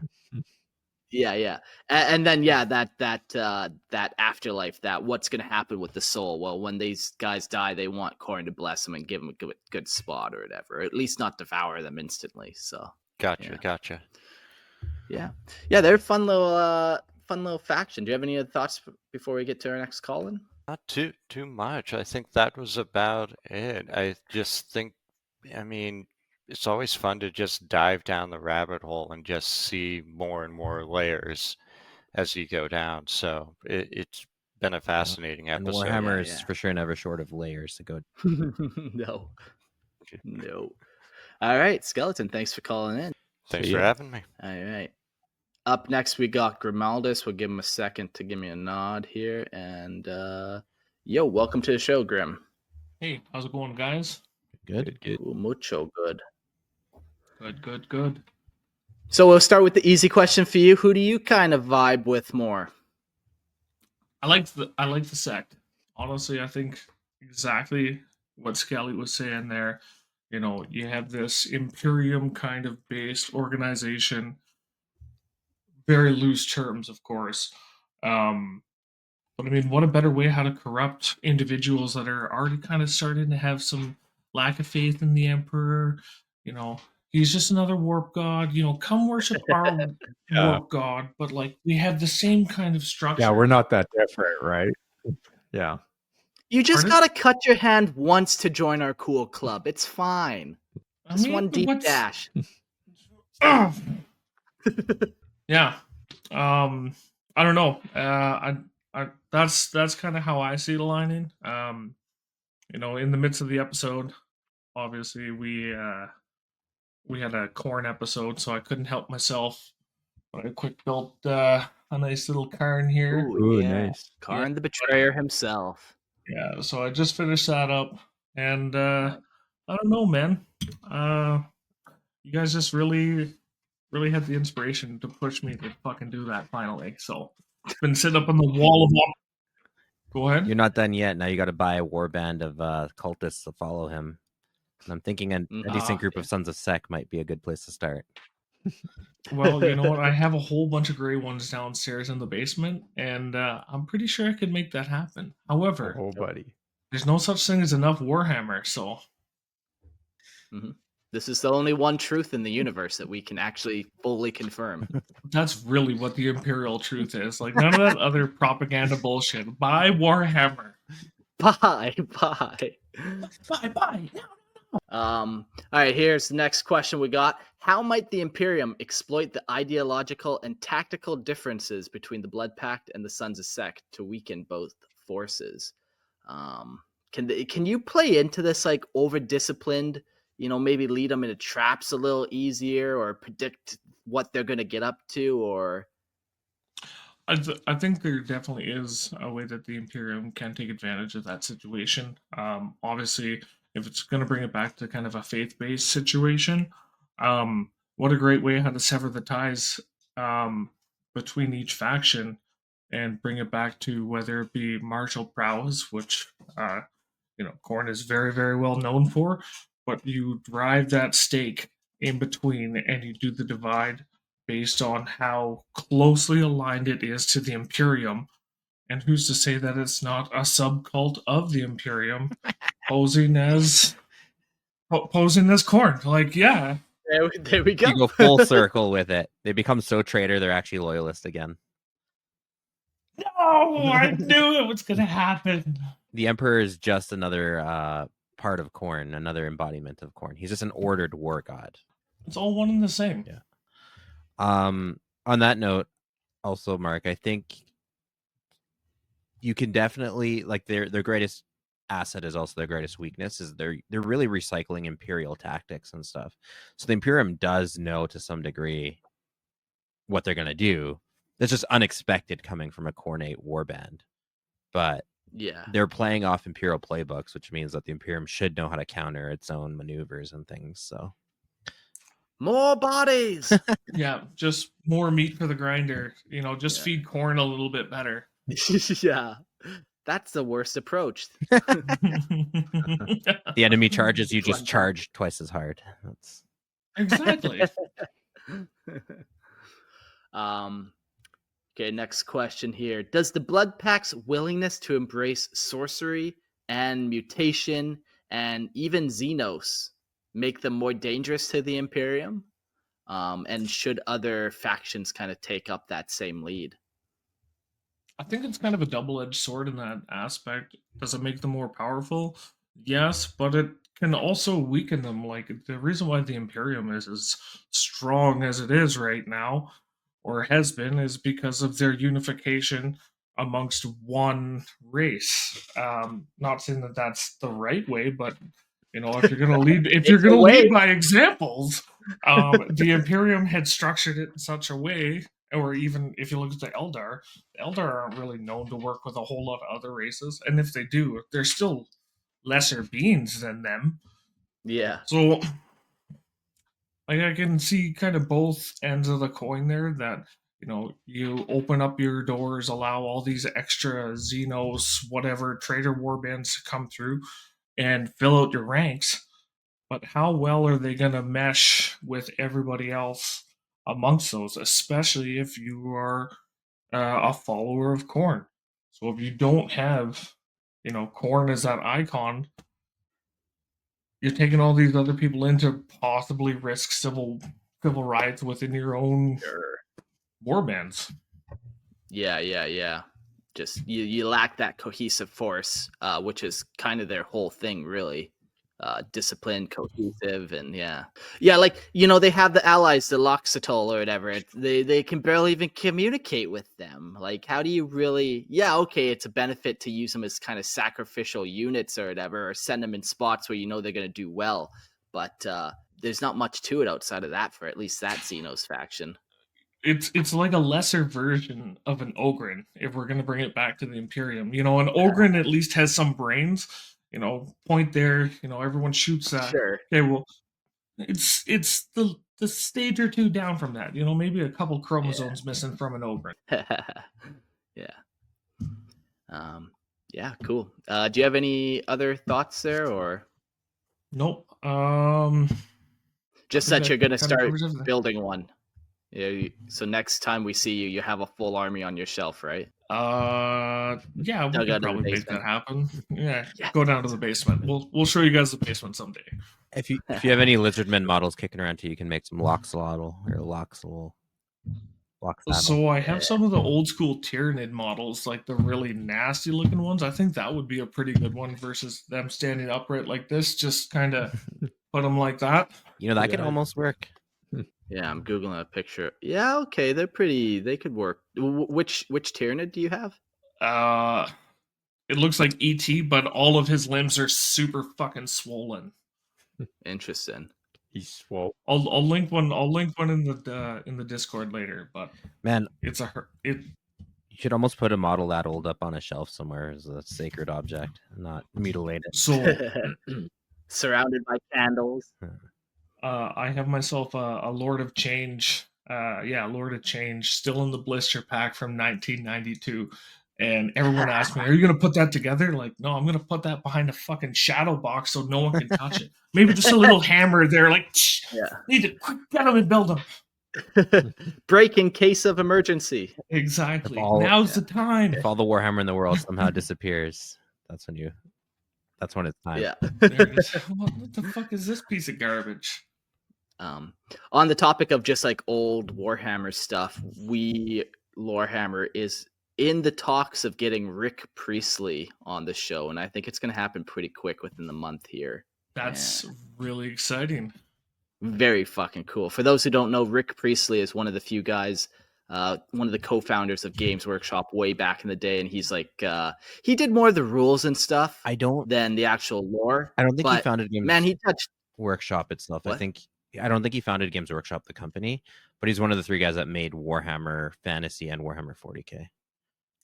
That's kind of how Sure. I think it. GW was a company that like brought him in. Okay. But yeah, he's like I think he's the only living godfather of 40K. That's for sure. I think the other 2 passed away, but yeah, we've been shooting emails back and forth. We just find the time now, so that's gonna be pretty cool to get somebody who has such knowledge about 40K on. So are you guys gonna harass him in terms of like which direction Games Workshop went with it? Like I'm concerned, but I'm excited all at the same time for this. Yeah, I did write down a couple questions on the end where I'm like, you definitely don't have to answer these, but like, why the heck did you leave Games Workshop? And how do you think Games Workshop is doing right now as like a company, as like a lore product, as a game, all that kind of stuff? We'll see if we can get an answer out of him. Is he involved in anything else at the moment? Oh yeah, lots of stuff. Yeah. Okay. He's been pretty active. It'll all come out in that episode, but yeah, he founded Warlord Games that do a ton of their own stuff. Beyond the Gates of Antares is their kind of sci-fi stuff, but Warlord Games really specializes in historical. Oh, I didn't know that was them. Gates of Antares is him too. So yeah, that's cool. Yeah. No, I'm 60 pages just screwed to 120 now. Yeah, goddamn, the notes grow. All right, Rick, I know we said only 30-minute interview, but now that I have you here, might as well just go for 5 hours. 6 days. 6 days. I mean, Graham McNeil hung around a little bit longer. I mean, what's one more? Yeah, what's one more? I forget who it was. Oh, it was Rambo on the Discord. He goes to the same Games Workshop as Aaron Dembski-Bowden, and he's been harassing him to come on Lorehammer. So we'll see if that ever manifests. But if you ever see any of these people, like, there's no way they haven't heard of Lorehammer, and they might just be waiting for that invite or that email. So definitely, if you ever reach out to any of them, like, definitely do it. Or if they're listening right now. We can just get a look-alike. Yes, listeners right now. Yeah, okay. Yeah, maybe that's the easier option. I use an AI voice bot of them, and I just interview an AI voice bot, and I don't even have to worry about them not answering my questions. Do you think I'm pretty, Mr. Rick Priestley? Can I date your daughter? Much to me. It matters so much. I didn't think Panama was Mormons down there. All right, I'll leave you guys to it. Thanks a lot for having me on. Take care, boys. All right. Thanks. All right, I think we got time for one more, and there's still Fuzz in the chat. He's always painting his mini, so I'll give him a second to get ready. And hey, Fuzz, welcome to the show. Hey, how's everyone doing? Hey, Fuzz. Quick aside, good. Jordan and Christian. What are you working on today? Right now, I'm working on. I think it's one of the Forge World variants of the Riptide. I think this one was the Ravarna model. Yeah, the flavor. Okay, it's not the flavor one. That one's downstairs. It's the other one that has like just the 2 fucking big plasma cannons or whatever. Yeah. Cool. But quick aside, Jordan and Christian, I've been listening to a lot of Star Wars also. I've been catching up on that. Fucking great. Nice. But thanks. I see your Star Wars memorabilia in the back there. But yeah, Khorne, it's been awesome listening to this. Like, I'm not a huge Chaos guy, so learning about the Chaos in any way, shape, or form, like with the previous Fulgrim episodes and with this, has just been wonderful. And especially the variation on the Chaos cults, like you guys had talked about, with them being more stable, being more organized, being more tactically minded. Because what I'm used to is things that from like that you'd see in like the Warhammer Plus shows or on like Secret Level, the cultists you'd see there, things like that. So getting this other version of them was really, really cool. Almost, kind of like you have like the Chaos Astartes as that chaotic reflection of the Duchess Astartes. Now you have, a more actual reflection of the Imperial Guard in these Khorne cultists and the Blood Pact and Sons of Sek.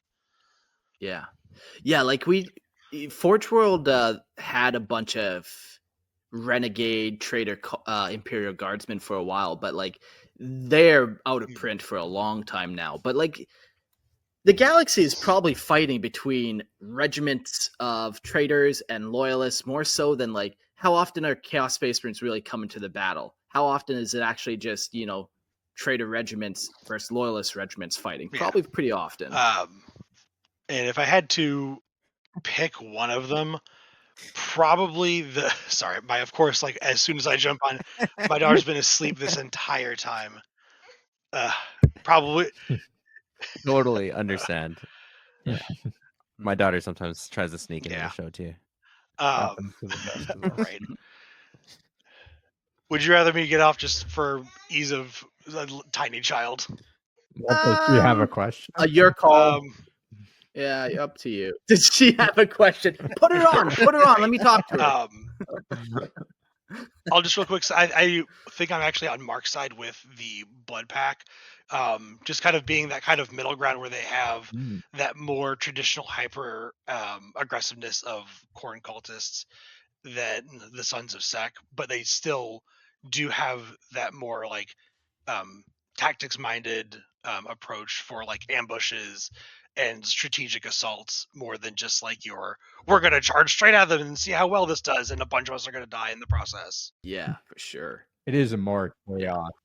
Yeah, and I think I like them too. Just a little more chaos, Although it's pretty fucking chaotic in rank to cut off somebody's hand and then strap it to your face as a sign of, they're no longer able. That is pretty metal as hell, yeah. Yeah, well, what the Sons of Sek lack in their chaotic fighting style, they make up for in their brutal armaments. In their drip. Yeah. Yeah. They're just all and their swag. Right, yeah. It like seems like they all have some really nice swag from taking over those Forge Worlds and actually knowing how to utilize the like Astra Militarum equipment like to its fullest extent. Yeah, they're very cool.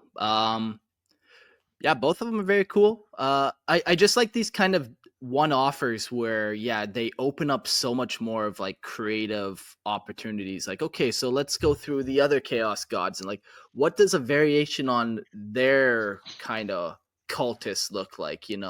If we have Nurgle guys, these super corrupted, like pussy Nurgling people. Well, what if we did another trait of Nurgle instead of decay? We did life, where it's like, I don't know, they're super healthy or something, just out of the box. Maybe that's not the best example, but maybe they regrow limbs very quickly. So if they get shot, they heal super quick, Yeah, they can regenerate. Okay, yeah. like some like I'm just imagining like some like crunchy like hippie Nurgle like chaos cultists, just on that like more life side of things.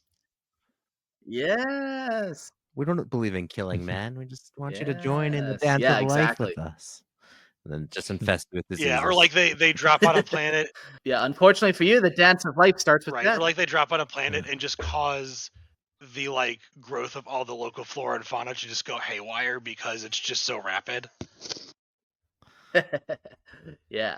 But yeah, like these kind of episodes, that's what they kind of just all of a sudden start to make me think, like, what else is out there in the 40K universe? It's not always just the standard kind of run-of-the-mill chaos. Exactly. That's, the wonderful thing is the galaxy is so big, and as much as the Imperium and Chaos and all the Xenos, as much as they occupy in the space, there's just so much more room for anything that someone wanted to create.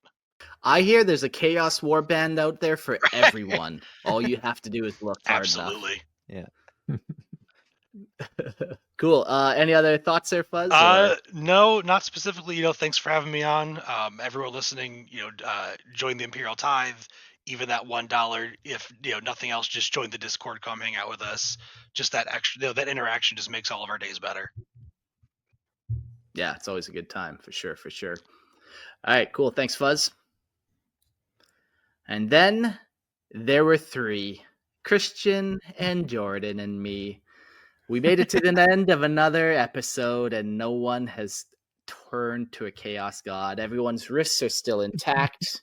That's good. I don't know. I'm feeling like Feeling off Chaos did nothing wrong, or Khorne did nothing wrong. It's starting. The disease is starting in Jordan's gosh. mind. Oh I gosh. feel it bubbling up inside of me. And how do you And feel this- about the Emperor? I don't know. That guy's a little suspect. I'm not so sure anymore. On the next podcast, Jordan will just have a hand strapped to his face.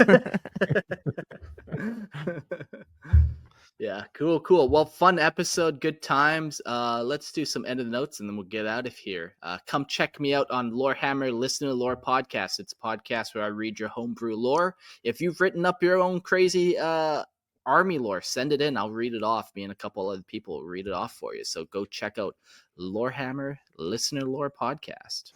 And if you like to listen to me and Jordan talk about Star Wars, come check out Star Lores. It's our other side project podcast where we delve deep into Star Wars legends.